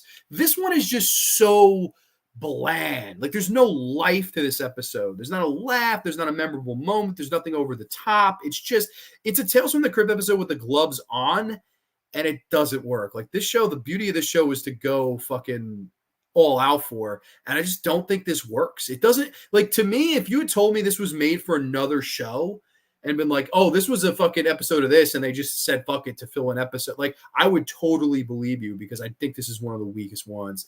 It's definitely the weakest one we're talking tonight. Yeah, me too, Britt. That show ruled my life back in the 90s. I think Deckard did multiple episodes, if I remember correctly. Deckard only directed one. He wrote quite a few.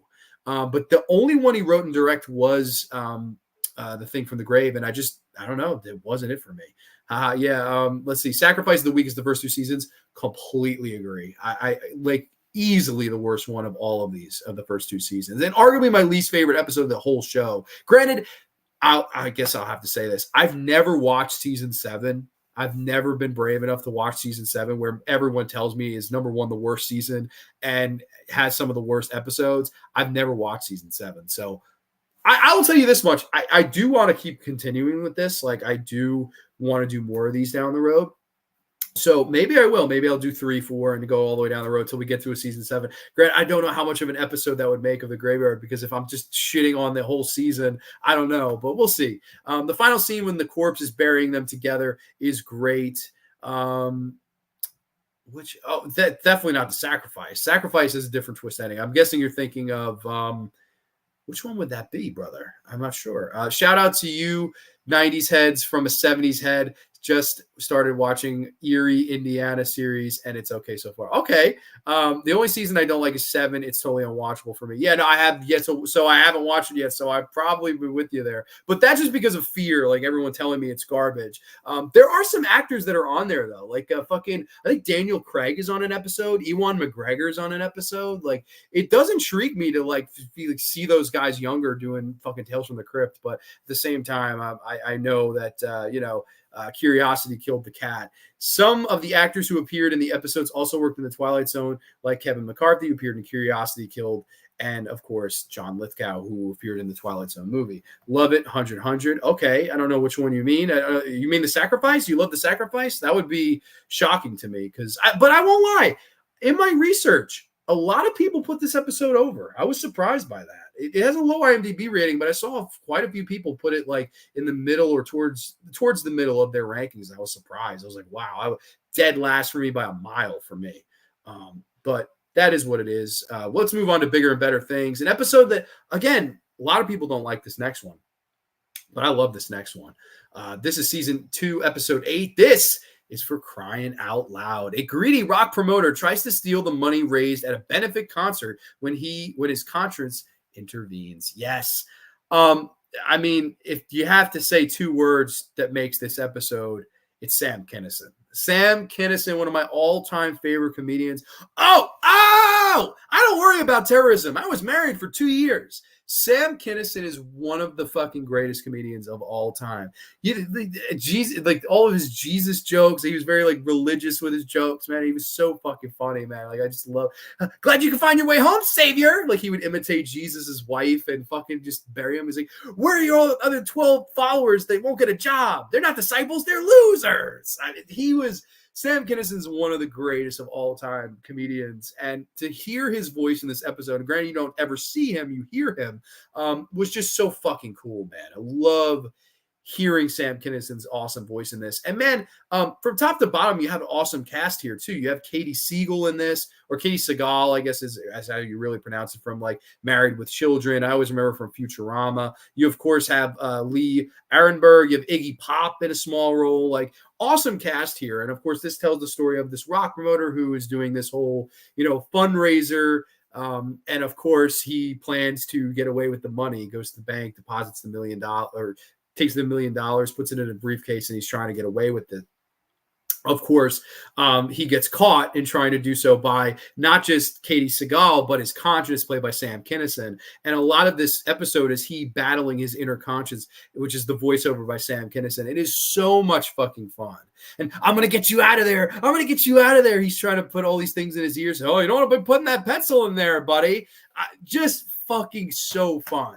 And to the point where he keeps asking you the question, what will this guy do to get away with this money? And then, of course, he starts committing crimes, and he murders Katie Seagal, who tries to, get half of the money, bashes her over the head with the fucking guitar. He's trying to stuff her in the thing. The police come because of the noise. He's trying to cover up the body.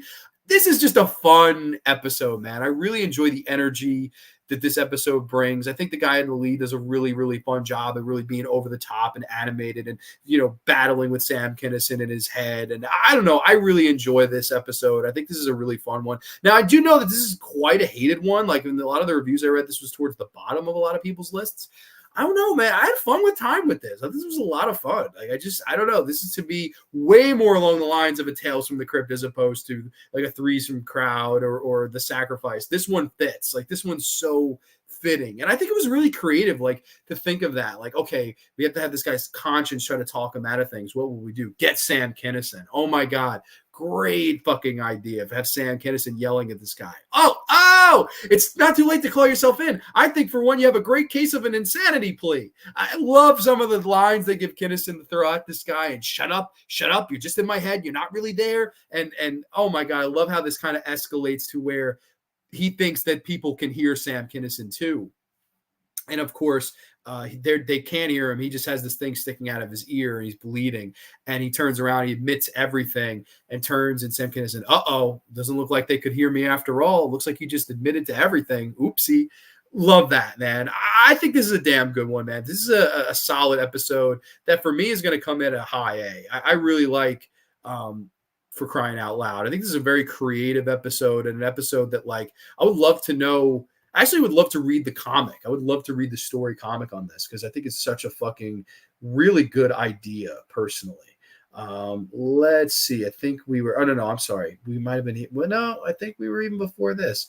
I think we were here. I own seasons 4 and 5 on DVD, I think. That's awesome, man. Well, Freddie Francis, who had directed the 1972 movie, also had a direct. Really? That's intriguing. Okay, eventually I'll get to it. It's just one of those things that I've avoided like the plague for years. My favorite episode of them is Death of Some Salesman from season 5. Oh, my God. Tim Curry in that episode was so good. He won an Emmy Award. That's how great Tim Curry was in that episode.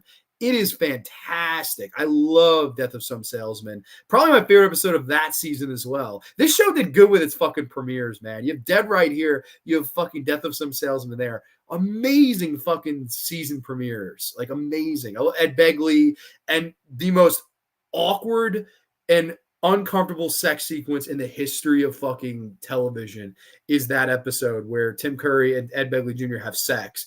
That is horrifying stuff, man. That is like shit. Once you see that, you can't unsee that, man. Like it's just so fucking scary. I love the opening where the two jail guards are confused, where Marty is so desperate to get executed, and one of them says, "Have you ever seen anybody in such a hurry to die?" Yeah, exactly, because he doesn't want to hear the voice anymore, which I thought was quite funny. My camera is so weird tonight. I think it's that all that background doing, I think fucked it up. I had a dream Sam K's head was turning it's so red that Gallagher came out and smashed it. No way, that's amazing. I love Sam Kinison, man. He was such a great talent, man. May he rest in peace. I love the one with John Lovitz. Oh, of course. And the one with Bill Paxton. Of course. Those are great ones. The Thing from the Grave, John. The episode is people who live in brass hearses. It also Brad. Oh, okay. You're talking before. Okay. I was talking about the sacrifice when you said that. I was so confused. I was like, wait a minute. Was he on a different one? Okay. He was on the one before that. That makes sense. Let's see. The episode is people who live in brass hearses, Britt. It also has Chucky, who's played Brad Dourif. Okay. LOL sounds wild. Steel. Most notable actors / actresses in any roles of the series. Darkseid had some, but nowhere. Oh, definitely nowhere near. Like Darkseid had like Jerry Stiller in an episode. It had who were some of the Danny Aiello? You had some people for sure. I know I love that episode so much. Slasher Fred, absolutely. Let's see. Sorry, John, you probably said it already. Are these episodes available anywhere? Yes, they are available on YouTube. You can watch them for free on YouTube. So that's probably the best way to go about this if you don't want to spend money on the DVDs. I don't have the DVDs either. I don't own the DVDs.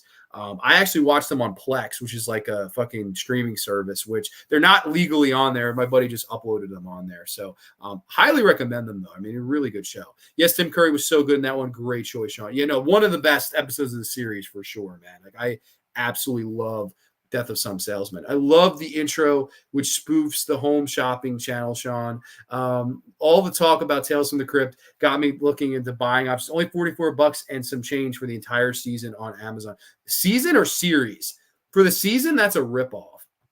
For the series, that's an amazing price, and I would actually pay that. But I do hope this show gets the Blu-ray treatment someday. Like, why is this show not on fucking Blu-ray? Why is it not on HBO Max?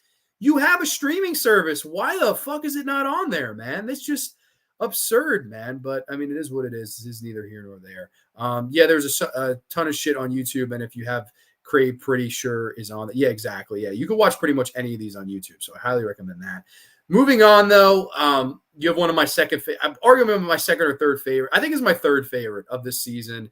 And again, just masterfully directed by the legendary master of horror, Mr. Tom Holland. This is Four-Sided Triangle. Of course, Farmer George is attracted to Mary Jo, the nuble young woman who helps out with the chores. The problem is she's in love with a scarecrow. Yes, Tom Holland comes back to direct, in my opinion, a much better episode than Lover Come Hack to Me.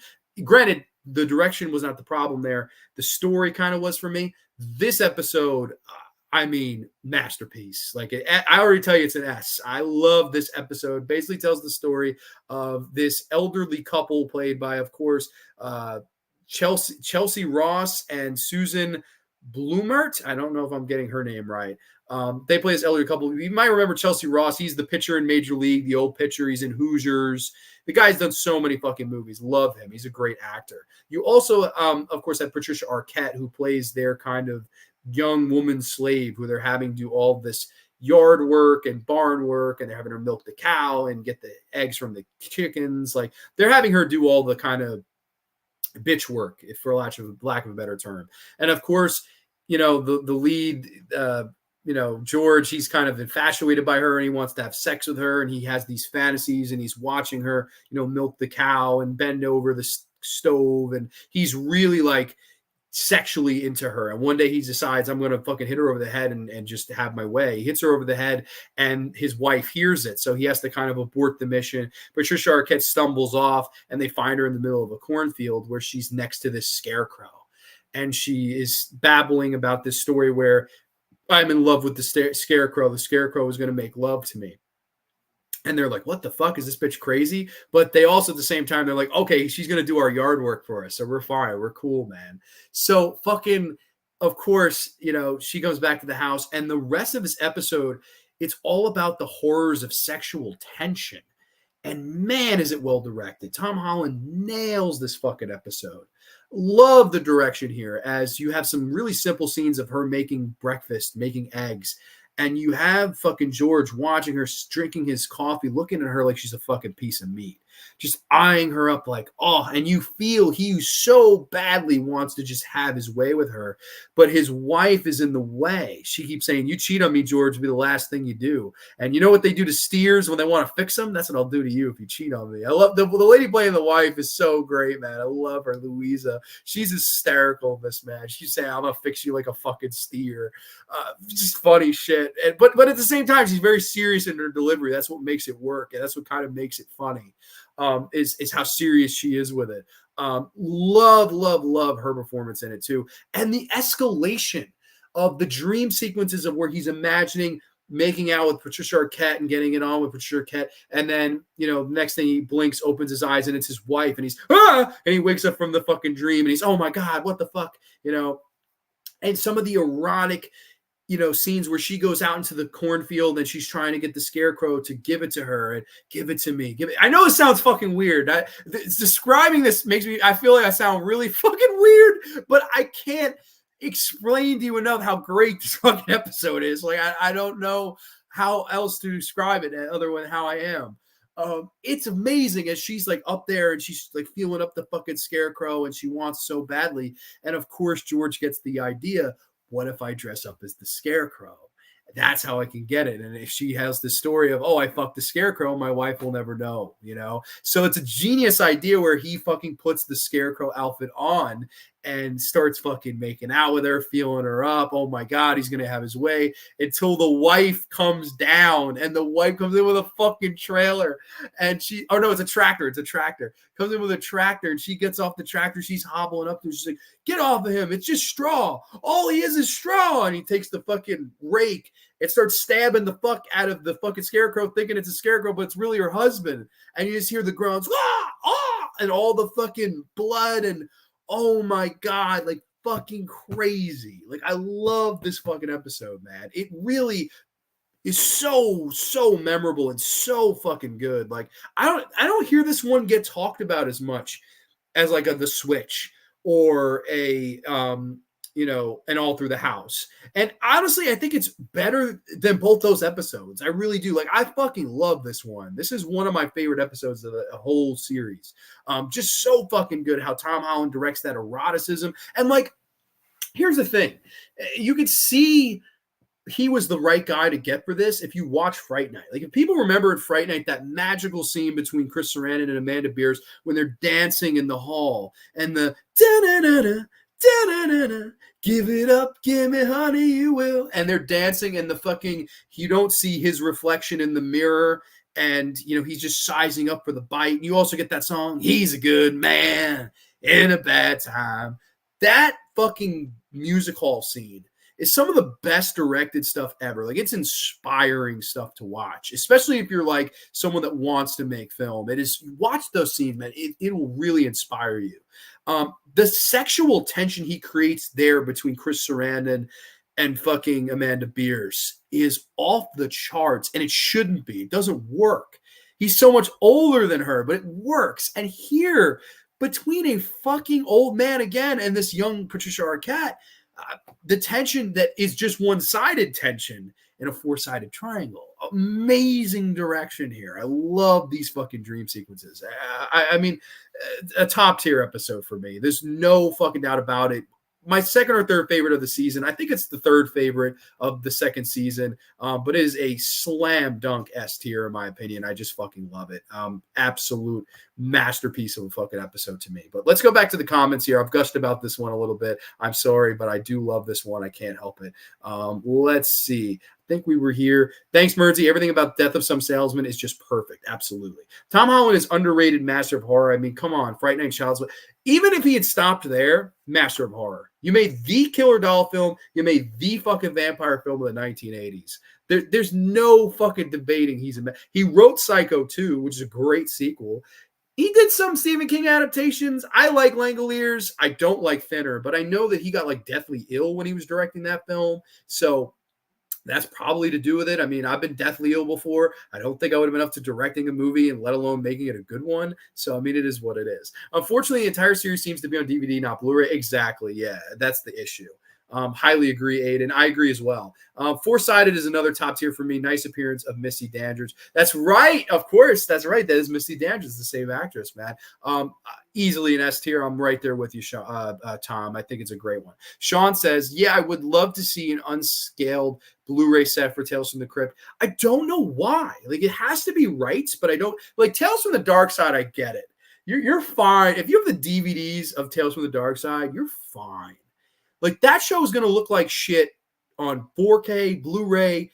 They were cheaply made shows. It's not like this or the Twilight Zone. Twilight Zone was shot on film, so they look amazing on fucking Blu-ray. This, too, this was shot with high production values. You gotta fucking give me an HD transfer of this show. It's too high of quality and too beloved to only be on DVD. I know I'll probably sound like I'm, preaching to a choir that might not be listening here, but I fucking really think this show deserves the Blu-ray treatment. It really does. That's why I don't own them on DVD. It's because I feel like if I do, then it's gonna be like, oh, the rights issues after 30 years have fucking been dropped, and we're gonna release it. I mean, one can only hope. There has to be music royalties and rights holds. Yes, but like, I don't know. Okay, if that's the case, why is it not on HBO Max? Could they also hold it back for music royalties and rights and shit to hold it back on the streaming service? If that's the case, then maybe, I don't know. Like, is that the main reason? I don't know. Like, I've done research. I've heard rights issues. That's the main thing I read. But I don't know. Like, I don't know exactly who owns it or why it's not on Blu-ray. Like, I don't know the whole story there. Chris Arquette making love to a scarecrow makes it look appealing. LOL, yes, I just said that. But I agree. Like, I'm the same ballpark. Like, yeah, it sounds weird on paper. Like, really, like, if I had pitched this to, like, okay, so we're going to have an episode where this elderly couple, they take in this fucking blonde stray, and the old man wants to fuck her, and instead she wants to fuck the scarecrow, and he dresses up as the scarecrow. Like, if you explain that, it doesn't sound like it would ever work. If you watch it, though, in the direction in the hands of a Tom Holland, it's an S tier fucking episode of television. So, I mean, it's weird how that works. Oh, for sure, Sean Blue, I'm amazed. Someone, I am too. I really am too. Like, Dark Side, I get it. There's no fucking reason, and I love that show. There's no reason for that show to ever be released on Blu-ray. Like, I love the show. There's no reason. Same shit happened with Werewolf TV series in the late 80s, early 90s. I think Warner Brothers owns all the Tales from the Crypt, Miss C. Okay, if that's the case, you're never going to get it because they don't give a fuck. Warner Brothers don't give a shit. Sean, have you seen the apocalyptic film where she's trapped in a basement with other survivors? Toby Hooper had also directed a few episodes. That's right. I know that's Aiden's guy. I don't think so, John. Doesn't sound familiar. Got to get going here. Yeah, Sean's about to start a stream. So, guys, if you want to check out Sean's show, that's totally cool. Sean is getting out of here to do his own stream. So, cheers to you, my friend. Another great stream, Brian. I do thank you so much for the support, as always. I appreciate it. It's called The Divide, Sean. Okay, that sounds interesting, John. I'll have to check it out, a trailer soon. Okay. This episode, Beauty Rest, feels like a female version of Top Billing. You have the character who is literally killed just to get a role. Okay. LMFAO, new movies and shows aren't being made because of streaming wars. Well, I don't know, but I think if there's any show that deserves, what is wrong with my fucking camera? It's so odd. I don't know what's going on tonight, but I'll minimize it, keep trying to fix it. That is an S tier episode for me. So how many S's do we have? So we have 4 S's so far. We have an All Through the House, Dig That Cat, He's Real Gone, Dead Right, and of course, Four-Sided Triangle. And you know what? We got a 5th one coming here because I fucking love this next one. And in my humble opinion, is another one of the best episodes this season. Probably in my top 5 of the season. This is The Ventriloquist's Dummy. Yes, an amateur ventriloquist, Billy Goldman, learns that being a ventriloquist might not be the best career for him. Yes, of course, enter Richard Donner again, his first appearance on the show, of course, since directing Dig That Cat, He's Real Gone, and he's got his 2nd S-tier rated episode from me. I'll say that right off the bat because this is a masterpiece as well. I love this episode. Of course, you have the legendary Don Rickles in this, who is one of the best comedians, like a roast comedian, just great guy. Bobcat Goldthwait, who people always remember Police Academy and Scrooged, and I always remember him for directing World's Greatest Dad, Rob Williams. I think Bobcat Goldthwait is just such a good talent from top to bottom. Really smart guy. Fun fact, though, I didn't realize this, and it's funny that they're only 2 episodes apart. Bobcat hated Sam Kinison. Like, they hated each other, apparently, and I was like, wow, it's so weird. They did 2 Tales from the Crypt I love, like 2 episodes apart. I thought that was so interesting. Like only 1 episode in the middle of them. Just thought that was really interesting. I just wanted a nerdy fact that I had to mention. Of course, Don Rickles plays this, guy used to be one of the best ventriloquist performers in the stage club, and he was this bigger, larger than life type of deal. And of course, one fateful night, he is involved in this whole tragedy, this accident, this fire, and he kind of hides in his house for the next 15 years. But he does encounter this kid who grows up to be Bobcat Goldthwait and says, "Hey, look me up someday, kid, if you want to really pursue this." And of course, it's 15 years later, and Bobcat takes him up on his word. And, "Hey, I'm here, and I'm going to do my first ever show, and I wanted to know if you could be there, give me pointers, tell me what I do right, what I do wrong. Can you be there for me?" And of course, Don Rickles is playing it very fucking, "No, I can't do it. I can't be there." Like, he's very dismissive of it. And then he's also being Don Rickles. I mean, he's basically playing himself. He's a little over the top. He's like, "Don't forget your act over there." And, he's good. But I like the kind of how he dialed it down a little bit. "I can't do it. I can't do it." But we don't know why. Of course, he does end up going to the guy's show. Bobcat bombs. And of course, he meets him at the bar later, and the guy Don Rickles just has no color in his face. Like, what's going on? And then we get another random murder that happens. You're like, what the fuck's going on here? Like, what is Don Rickles a murderer? What's going on? He goes to confront him. "What's going on? I know you were involved with this killing. You've disappeared 15 years ago. Tell me what's going on." And he basically says, "Listen, Morty's alive, and Morty is his dummy." Or so we think. And we're like, wait a minute. A killer dummy episode? Okay, we've seen this before in Twilight Zone. We've seen this before in, with No Strings and with Tales from the Dark Side, which are both great episodes of TV.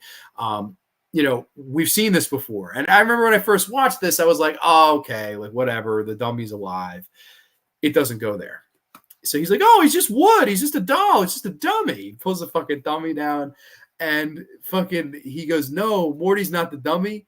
Morty's my brother." And he fucking pulls out, and it's this fucking creature on Don Rickles' hand. It's his brother, and they're conjoined. And it's this fucking, I will never forget the first time I watched this. I was howling laughing like a crazy person when I first saw this. I fucking never saw it coming. I don't know. Maybe some people saw this coming.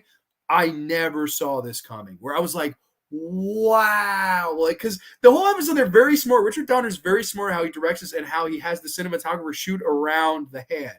Like, everything is done from this side, so you see the good hand, you don't see the cover up on the bad hand. And he even says, like, Don Rickles, like, "This is what happened in the fire." And you get the idea that you think, oh, he's got his hand burned. At least that's what I thought. But the whole idea of the dummy being alive, using that as a trope to get to the real twist, which is, I have this fucking creature that's my brother on my hand. And "What are you doing? What are you doing? I'm afraid I'm splitting up the act, man." And he fucking starts chopping off his own fucking arm and his brother. And it's fucking crazy. Like, I was knee slapping laughing when I first saw this. Like, the best kind of cheese that there is. I don't care what I don't care if you like provolone, cheddar, Americana. I don't care what cheese you like. This is the best kind of cheese. Whatever it is, whatever your favorite kind of cheese is, it's this type of cheese. And it's so fucking good. To the point where the fucking brother attacks him and Bobcat's swinging around. "I'm going to park you in the cheap seats." I don't do a great Bobcat, but he's yelling at him, "I'm going to park you in the cheap seats." That sounded like Kermit the Frog, right? Fucking, he's threatening the fucking tumor and shit. "I'm going to fucking park you in the cheap seats." He's threatening it. It goes in the meat grinder, and he's like, no, we'll get in the show business together. And he's like, "All right, fine." And then at the end, he's in the club doing good as Don Rickles did. And of course, you see it's merging to his hand. Like, he's fucked. An S episode, man. It's just Don Rickles alone. Like, you never gonna think you're gonna see Don Rickles in a fucking episode of horror television, yet here it is. And I think he gives a really good performance. I like Bobcat too. I think the two of them were really fun together. Two guys that, both had stand-up, comedy experience, and then to do this episode where it's like, a play on all the old tropes. Is the doll alive? Is it not? No, it's none of that. Nothing to do with the doll. It's all the fucking guy's brother that lives on his hand because they're conjoined. I thought that was brilliant. I thought that was such a brilliant fucking idea. And no doubt in my mind, this is an S tier episode. I love it. I think some people might say it's a little too far, but I think that's why it works personally. Bobcat Goldthwait also appeared in the Are You Afraid of the Dark episode, The Finer Wish, which played the Sandman. Okay, very cool.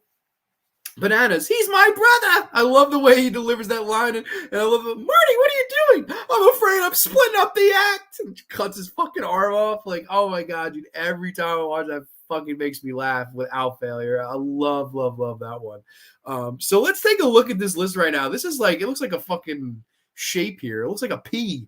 Look at this, the Tales from the Crypt fucking rank list right now, but we can still got a few more to go here. So this is a lot of fun, guys. I'm having a fun time. I'm sorry this is going to be a longer show. Always news. I was like, there's no way it's to be under 2 hours. I was talking with Ghost Wraith Brett before. I was like, this is going to be a longer graveyard, but we're getting there. I'm sorry, guys. I don't mean to hold you guys up, but we're on season 2, episode 11. So we're getting there. There's only 18 episodes of season 2, so we're getting there. It's funny enough. This was the longest season. This was the only season that reached 18 episodes. Funny enough. But this next one, a lot of people hate, and I'm a little bit mixed on. I don't hate this one at all, but I'm not over the top and loving it either. This is a mixed bag for me. This is season 2, episode 11. This is Judy, You're Not Yourself Today. A housewife stressed out by her husband's reckless behavior welcomes an elderly cosmetics saleswoman into her home, only to discover that the old hag has another more devious motive. Yes. Of course, you have Carol Kane, who was also in Tales from the Dark Side, now that I think of it. She was in Snip Snip, which I reviewed with John Steele, one of my favorite episodes of that first season of that show. Carol Kane's there. She was also in Scrooge. So it's funny, back-to-back episodes, we got people from Scrooge. And she does a good job in this episode. Her husband, played by Brian Kerwin, is insanely over the top in this. Like what the fuck? He's chewing scenery that's not even there. That's how over the top he was. And then, of course, you have Frances Bay as the elderly witch character. She kind of goes to her house and switches, I guess, souls with this woman. I don't know how to explain it. Like, it's like she now she's Carol Kane. Like, she switches souls with her, I guess. I guess that's how. I don't know exactly what the term would be of what she switches, but they switch. They switch bodies, if you will. And this one, I get why it's hated. It's not that memorable, but I can't say that I hated it because I thought it brought a good energy. Like, the whole episode was not boring. It was definitely entertaining from start to finish. And that alone would make me put it above, Collection Completed and The Sacrifice. I was entertained thoroughly by it. Maybe it was the over-the-top acting. Maybe it was just the whole premise of the thing. But I thought it worked. I thought this one really worked, with its energy. Now, the story, it's a mess. It's all over the place. Let's be honest. Like, she switches bodies with her, then the husband tricks her into switching it back, and then it's the whole, at the end, it's like, who's my real wife? And then, get the keys for the Chevy. We don't have a Chevy. And then the lady turned, boom, and he knows who's who. I mean, that was cool. I mean, it has sort of a dark ending. This one's a mixed bag. I don't know. This one's just such a mixed bag for me. I can't explain. Like, there's things I like about it. The energy, the acting, the fucking tone is very up there.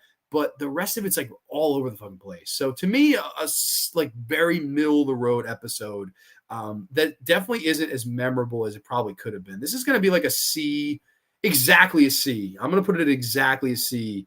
Is Judy, You're Just Not Yourself Today. This is one of the lesser talked about episodes of this series, and I understand why. It's directed by Randa Haynes. From what I understand, the short story is not a fan favorite either. Like, this is, of course, these are mostly adapted from the short stories of the series. This is not a fan favorite, story. So, I mean, it is what it is.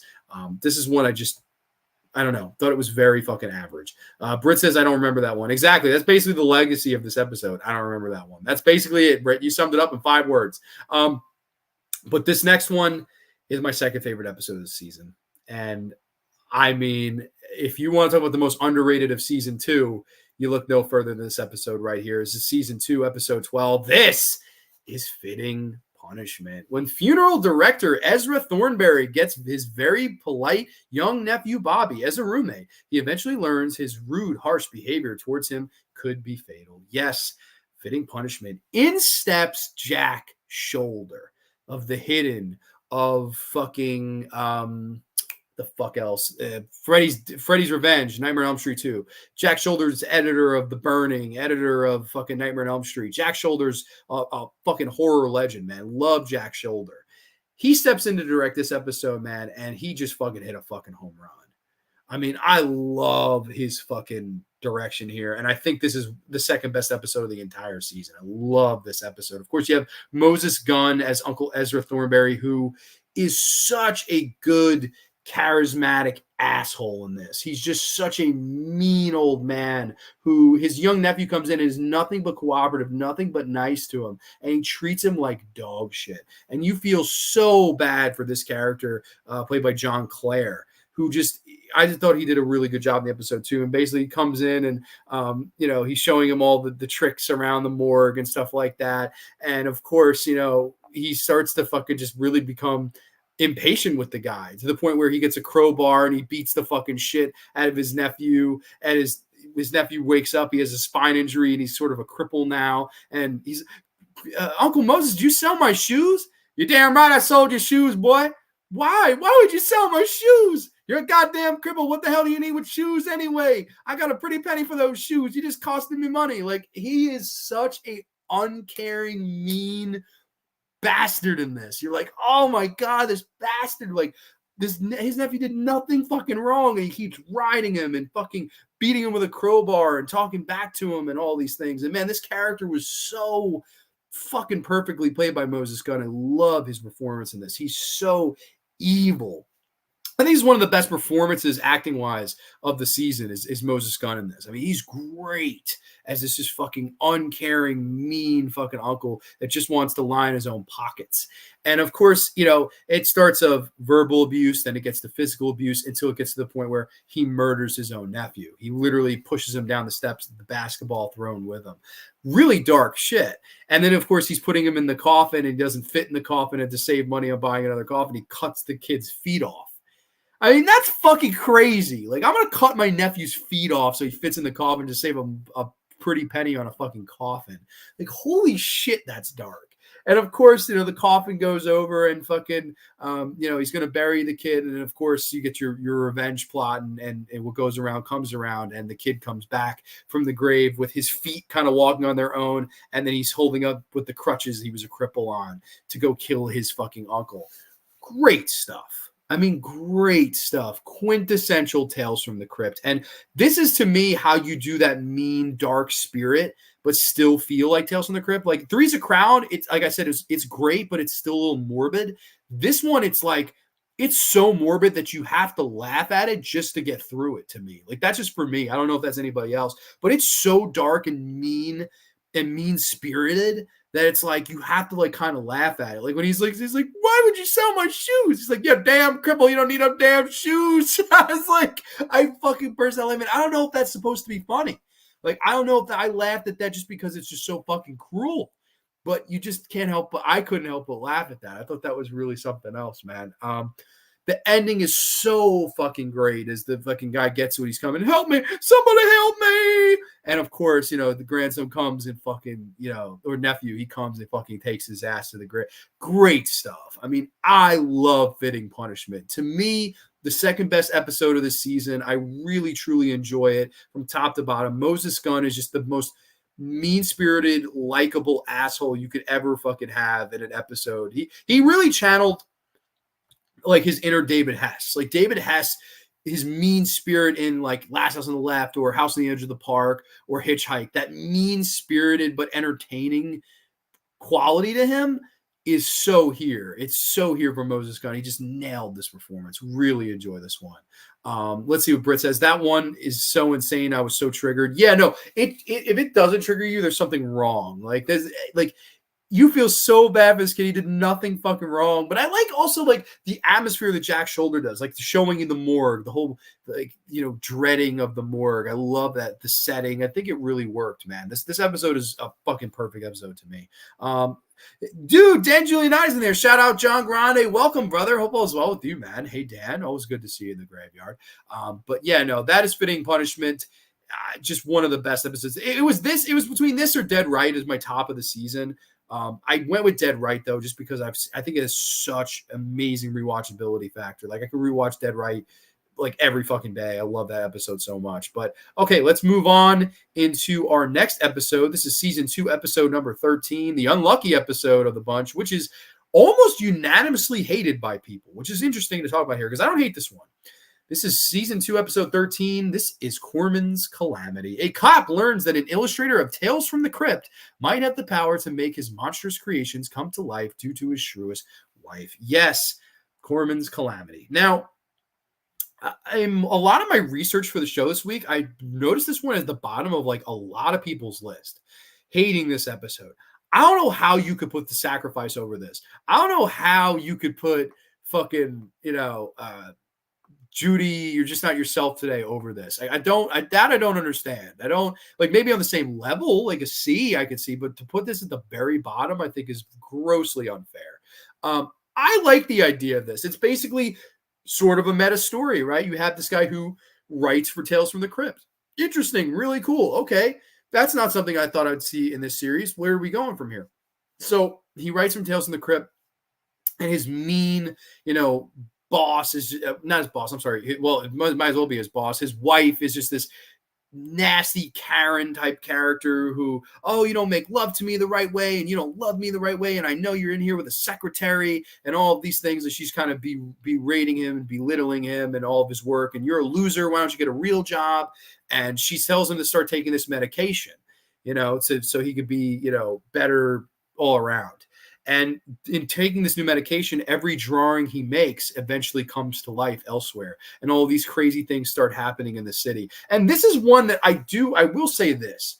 If you gave this longer, like if you gave this an hour, I think this one could have been amazing, like a bigger budget, like really go all out with this one, with the imagination of the creatures that this guy could draw and some of the heights this episode could have taken. There's where I understand where someone could say, okay, this could have been better. I completely agree with that. It could have been better. It could have been grander. It could have been longer.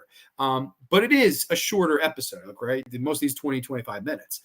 This particular one, though, I do think it was still fun and it worked in its own right. Like you have this woman, she's a really good looking cop, and he sees her in the laundromat and he's kind of like googly eyed by her. He kind of leaves, and then one of the monsters shows up, and you're under arrest. And it's a fucking monster that approaches this woman, played by Cynthia Gibb, who is a very good looking woman, who plays the Lorelei Phelps cop character. She does a good job here. I think the lady playing the nagging wife is a lot of fun too. Colleen Camp, I think, is really kind of fun in this. And Harry Anderson is the lead. Harry Anderson, I mean, we gotta love Harry Anderson. Very likable actor. I think some of the creatures they have are good. Like they have one where it's just like this pig dressed up in the wife's clothes because that's what he thinks of the wife.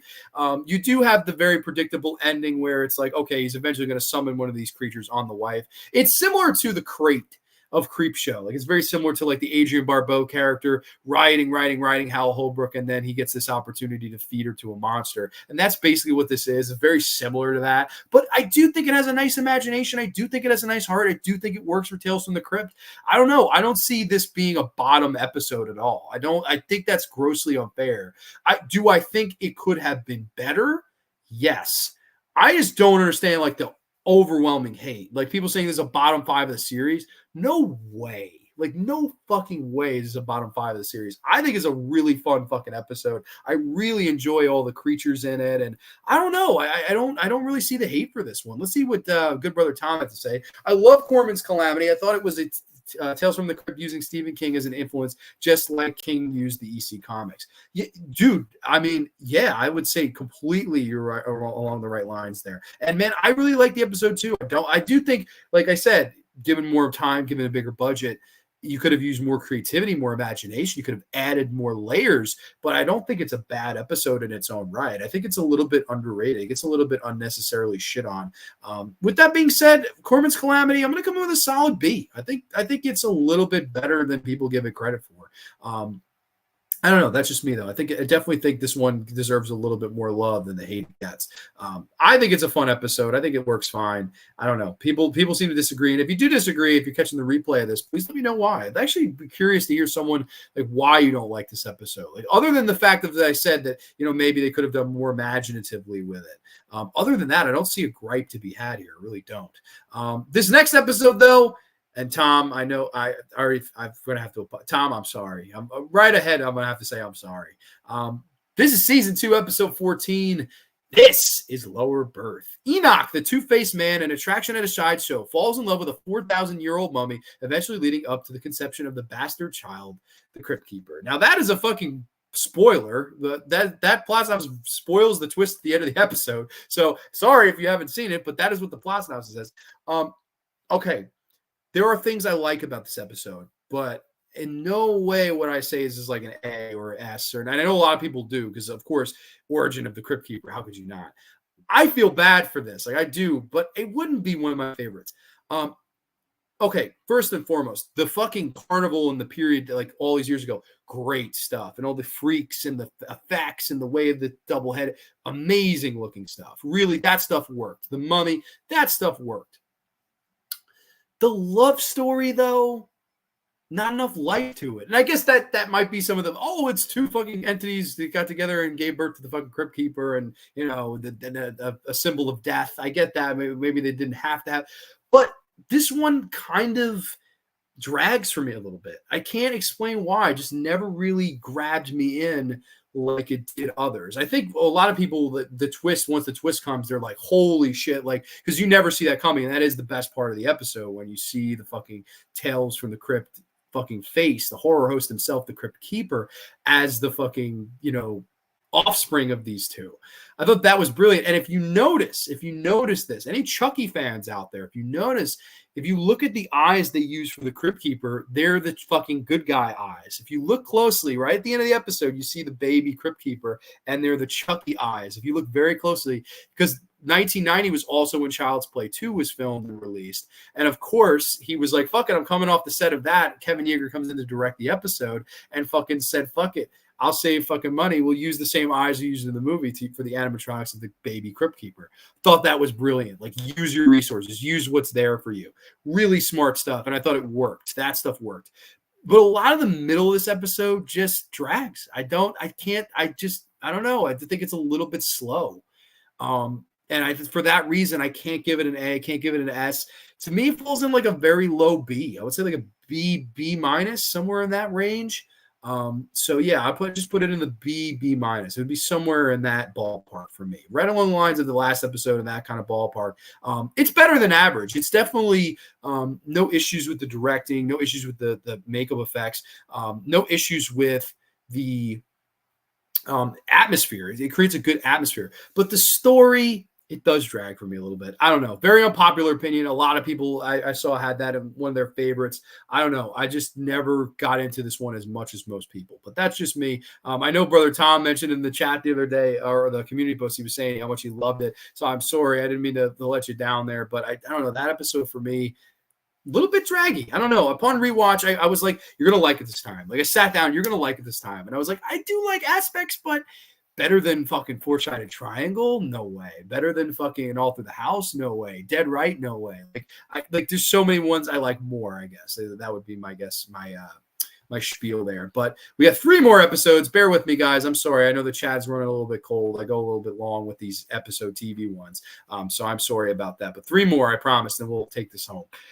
The next one, season 2, episode 15. This is Mute Witness to Murder. Young woman Susie looks out of the window of her apartment and witnesses a man murdering a woman in the apartment directly across from her. Susie is so traumatized by what she sees that she's rendered mute. Susie is placed in the care of Dr. Trask, who alas turns out to be the man who committed the murder she witnessed. Yes, basically the Alfred Hitchcock episode. This is the Rear Window episode, and I don't know. I absolutely fucking love it. Oh, I knew that. I thought I replied. I could have swore I replied. I replied. I just didn't say anything about Lower Birth. I didn't say, oh, I love Lower Birth. I didn't say that. So it's just, I don't know. It's average for me. I can't explain it to you, man. I don't know. I apologize. This episode, like I said, very much more Alfred Hitchcocky, like a Rear Window tribute. But I mean that in the best way, because again, the cast here is fantastic. Richard Thomas, the same year as the It miniseries comes out, is your villain. Patricia Clarkson, who in my opinion is horror royalty. She was in the Carrie remake. She was in The Woods. I mean, I love Patricia Clarkson. I think she's just a wonderful fucking talent. She does a great job here, and she doesn't even have much to say because obviously she's playing a mute that witnessed this horror and this crime. And then she's put in a psych ward, a mental asylum, a padded room, and Richard Thomas is slowly but surely like trying to get her to go crazy and like kind of try to get her to like fucking do something crazy to herself, I guess. This one's all for the performances and the direction. Jim Thompson directed this one. really good job Jim Thompson did, man. And it really is a nice homage to the type of movies that Alfred Hitchcock made and that whole series. And this one too, at the same time though, while it has the sacrifice and some of the other ones that definitely try to be more Hitchcock than Crypt, this one feels more Crypt just because of the over the topness of the villain and what the villain wants to do. Like some of the things the villain is like trying to inject her with and stuff like that. Like that stuff is definitely Tales from the Crypt. So tonally wise, even though it's very Hitchcocky with its camera and its tension, the mood is definitely Crypt, and I think that really worked here. It was like those two meeting and having a baby, and I thought it worked here. I really like Mute Witness to Murder. Mute Witness to Murder is a damn good episode. I would say a very high B plus to an A minus. For now, I'll say like a B plus. I think it's a solid fucking episode of the show. I think it's very good. And honestly, the thing that gives it the plus is Richard Thomas. I think Richard Thomas is so menacing in this because he's usually a likable guy. Like you love him in It. He's such a likable character in It. He plays the Jonathan Brandis character growing up. Here, though, what a fucking heel. Like it's just, you fucking love to hate this guy and you want to see him get his. And thankfully, I guess slight spoiler, he does. But that is Mute Witness to Murder. I really enjoy that one. I think it's a solid episode of I'm trying to go these a little bit quicker. I feel bad we're going so long here tonight. But now there's 3 episodes left. So it is what it is. Tom says, don't remember much Mute other than it was just okay. Okay, fair enough. Yeah, I put it in the B plus. I think that's around the same. Next episode, though, a fan favorite, one of the highest rated episodes of the series. In fact, the highest rated episode of this season is right here. This is season 2, episode 16. This is Television Terror. A TV shock journalist gives an on-air tour of an eerie haunted house. Yes, anyone? Morton Downey Jr., anyone? Basically playing himself, which was so cool to see. And of course, he did some Dark Side episodes, so it's always cool to see Morton Downey doing fucking. I think he also did a Monsters episode. I think it might have been Monsters that he did, not Crypt, or Dark Side. I mean, this one's really good. I really enjoy the moody atmosphere of this one. And then while this one has a couple laughs, Morton Downey basically playing himself, you do have some really good, atmosphere here and creepy tension inside this haunted house and some interesting like gags. Like there's a point where he's talking to the cameraman. Hey, cameraman, you there? Cameraman? And he finds the cameraman's dead. Trip is the name of the cameraman, played by Michael Harris. You there? And he sees him like dead, hanging in the room with blood dripping down. Oh my God. Like, just so good. And then the people in the van, should we get him out? Should we get somebody to get in there for him? Nah, let it roll. Like we're getting the best ratings we've ever had. And, this is an interesting, like a precursor to reality television. Like we're going to be live in the haunted house tonight. And I don't know. I thought the whole setup really worked. The whole setup here was really, strong in my opinion. I really liked how this whole thing set up. And I thought the payoff was really good too. I thought the scares were there. I thought the scares were genuine. The scares were unsettling. Morton Downey was, again, a lead that you love to hate and brought that great charisma to the bad guy role. I liked Morton Downey Jr. I thought he was a lot of fun. And then, of course, you had the lady playing his girlfriend who was a pretty lady. I think Dorothy Parkey was the lady playing his girlfriend. She was very pretty. They insinuate that, like, she had sex with him to get the job, which that would not fly today. But I thought that was, it is what it is. I mean, it's a fucking episode of TV. It's not something to be fucking offended by. But still. I don't know. This one really works. This one, if I was to recommend you watch an episode around Halloween time, this one fits in perfectly. Like this is the perfect fucking Halloween episode of this show, in my humble opinion. Like I love it from top to bottom. I think it's really solid. It definitely works on a Crypt level, but it also it blends horror and a little bit of that Morton humor in there well. So I really like this one. I'm going to come in with a solid like A minus here. I think this one's solid. Now I'm not as high on it. Like it wouldn't be my favorite of the season, like some people. Like I see it's the highest rated episode of the season. It's the 3rd highest rated episode of the show ever. So that's like really high praise. I'm surprised it has that big of a loving to it, but it is a solid episode. Don't get me wrong. It's a damn good one, man. Perfect for Halloween season. Morton Downey Jr. was basically the inspiration for Jerry Springer. Yeah, definitely.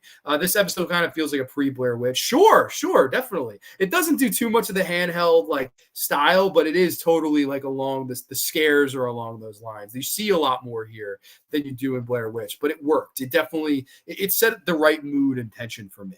TV Terror being A for me. I would agree completely. I think think TV terror is definitely an A here. So let's move on. We got our last 2 episodes here. Let's see, season 2, episode 17. This is My Brother's Keeper. Yes, brief plot synopsis. Siamese twins, one timid and one kind-hearted, and the other reckless and sadistic must make a decision on whether or not to allow an experimental surgery to have them separated, even though one of them doesn't want to be split from the other. Yes, of course, My Brother's Keeper. This one has a great energy to it too. Like, this is very similar to like Judy, You're Not Yourself Today, and of the fact that I think the episode brings it. Like, there's a lot of energy to be had here. It's distinctly Tales from the Crypt. The 2 brothers do a great job. Timothy Stack and Jonathan Stark. They're great together. You also have Jessica Harper in here from, of course, Suspiria, Phantom of the Paradise. And I mean, I love Jessica Harper. Just a wonderful actress. Really, really lovely lady. You have these guys, they're these twins, they're conjoined, and it's getting in the way of them dating women because one of them is this loudmouth, obnoxious guy. The other one just wants to find love and curl up with a good book with a nice woman. You know, the simple things. And I really appreciated the dynamic between the 2 and the way the 2 played off each other. I thought their performances worked as they were kind of having this sibling rivalry, and they are conjoined just at the ass. They're conjoined at the ass. There's conjoined at the hip, and then these 2 are at the ass, so which I thought was pretty funny.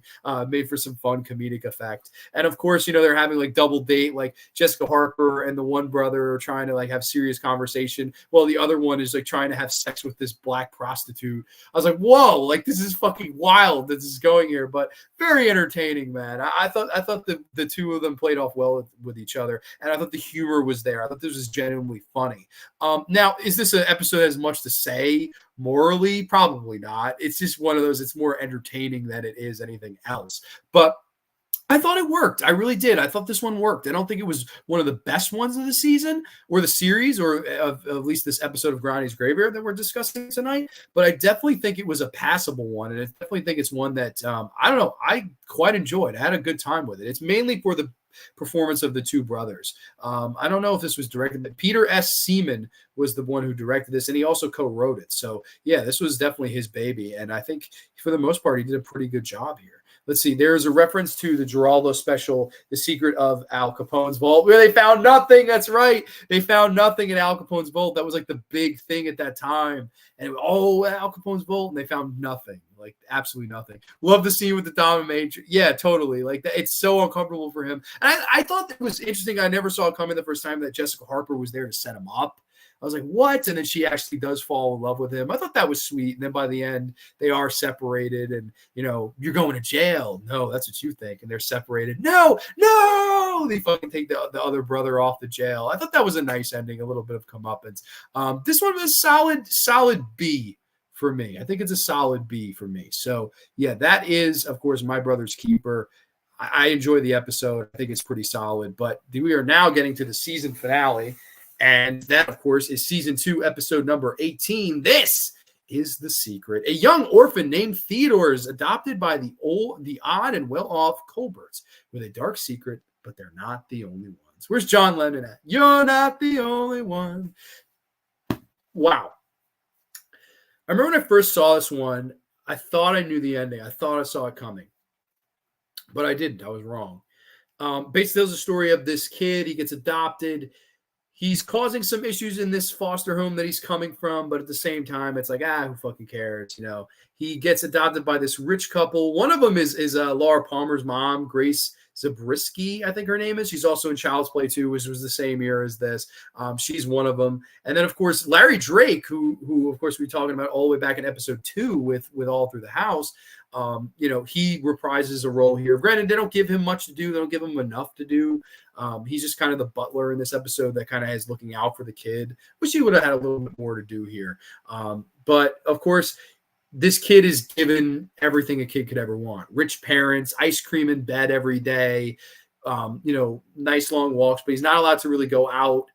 He's not really allowed to do anything. Like there's some things that he can't do, even though it's living the life and dream of any kid. You know, like the whole Macaulay Culkin in Home Alone 2, getting, you know, pizza in a fucking limo delivered to him, and that whole fucking, you know, dream life of a child. They reward that to this kid, and it seems too good to be true. You know it's too good to be true when you're watching it. The first time I watched it, I was like, okay, definitely think I know where this is going.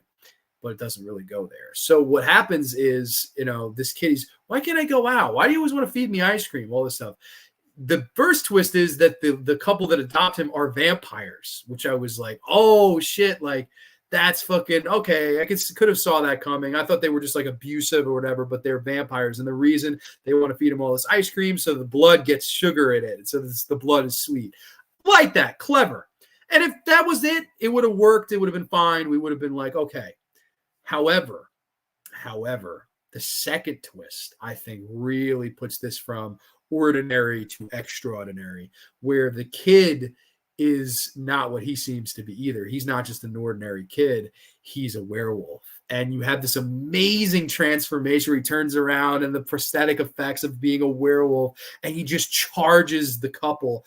That scared the shit out of me when I first watched this episode. I remember I was watching this, is like I said, I used to watch these overnight security. So I'd be sitting by myself in a fucking abandoned building at fucking 4 a.m. watching some of these. This one struck a nerve with me where I got scared. I was like, oh my God. Like when he starts running at them and they have that whole blue tint on the screen, amazing fucking scare sequence for me where I was like, oh my God, like that's something straight out of Nightmares. Just a werewolf kid running at you, charging at you at top speed. Great stuff.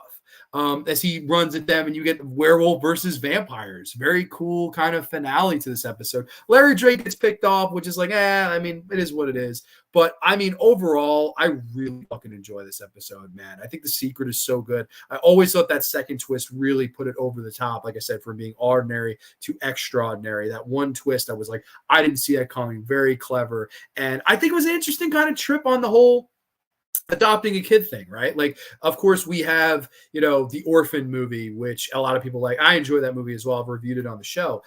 That whole twist, I thought that was an interesting twist with the whole, she was really an older woman that, looked like a kid. That was a cool twist. I like stories like this because they are done to death, but if you twist them enough, you could put a new spin on it and it just automatically refreshes it. So I thought that worked for this. So overall, I would give this episode like an A. I think it's like a solid A out of the whole tier list here. So this is the whole list here. So we can get to a couple comments and then we can wrap this. I'm sorry, guys. I think I lost people tonight. Larry Drake was also in the TV series LA Law and also played the bad guy Durant in Darkman 1 and 2. Okay. James Abernathy's here. Welcome, my friend. Thank you. Number one, I want to say thank you so much for the kind words you said about me on the Night Watch Zones channel and that comment. That was so nice of you. I really appreciate those comments. I thumbs up, but I can't do the love if it's not my channel. So I appreciate it, man. Been in the room for a while, been drifting in and out of sleep. Looking forward to watching this from the start. Thank you, man. I appreciate that. Warning, it's a little bit of a long episode, and I'm sorry I went a little long. Great show as always. Yeah, Miss C, even me, Miss C is like, all right, Grande, wrap it the fuck up. Thank you, Miss C. I appreciate your support as always. Tom says, great rankings, very fair. Let's see. Slash Fred, what as the Crypt Keeper would say, pleasant screams. Absolutely. Real quick before we go, I'll do a top 5. I guess we go to the S tier here because we have 6 episodes. So I have to pick. There has to be one odd man out. Dead Rights number 1, Four-Sided Triangles number 2, Ventriloquist Dummy. No, I'm sorry. Dead Rights number 1, Fitting Punishments number 2, Four-Sided Triangles number 3. Ventriloquist Dummy number 4, and then All Through the House will be number 5. So this is my top 5 episodes of these first 2 seasons. Great stuff. Really enjoy them. And highly look forward to hearing your guys' thoughts. And also, weird thing, I think this was the first time ever. Nothing in the D category got filled out. We had an empty row. There's not a D episode of Tales from the Crypt as far as I'm concerned. With this season. So, I mean, it is what it is. Very cool. But everyone, thank you so much. I see a couple more comments here. Let's see. Grande, you're going to having dreams about the Crypt Keeper after this. I'll be having dreams about the werewolf kid running at me. My camera's bugging out again. Welcome, man. All true. Thank you so much. Didn't you have Till Death as an S also? I did have Till Death as an S. Oh my God. It wasn't on the list though, on the tier mate. Okay. So hold on. I'll real quick. Because Till Death would be in my top 5. What do I knock off? I have to knock off I had an All Through the House. That's right. And so an All Through the House goes from the first S to not even being in the top 5. How wild is that? And this camera is like, no, it's just not having it right now. So that is true, Tom. Yes, that's right. So Till Death, for some reason, is not on that tier list. So I don't know why. But it is what it is. But everybody, next week, we're doing the Dracula triple threat three-way dance. I'm super excited about that. Dracula 31 versus Count Dracula 1970 versus Dracula 1992. You're not going to want to miss it. A three-way dance, a triple threat match. Who will come out on top? Tune in next week to find out. We will catch you next time, kiddies. And until then, pleasant screams. Too Sweet Peace, and we will catch you next time only on the Graveyard. Good night, everybody.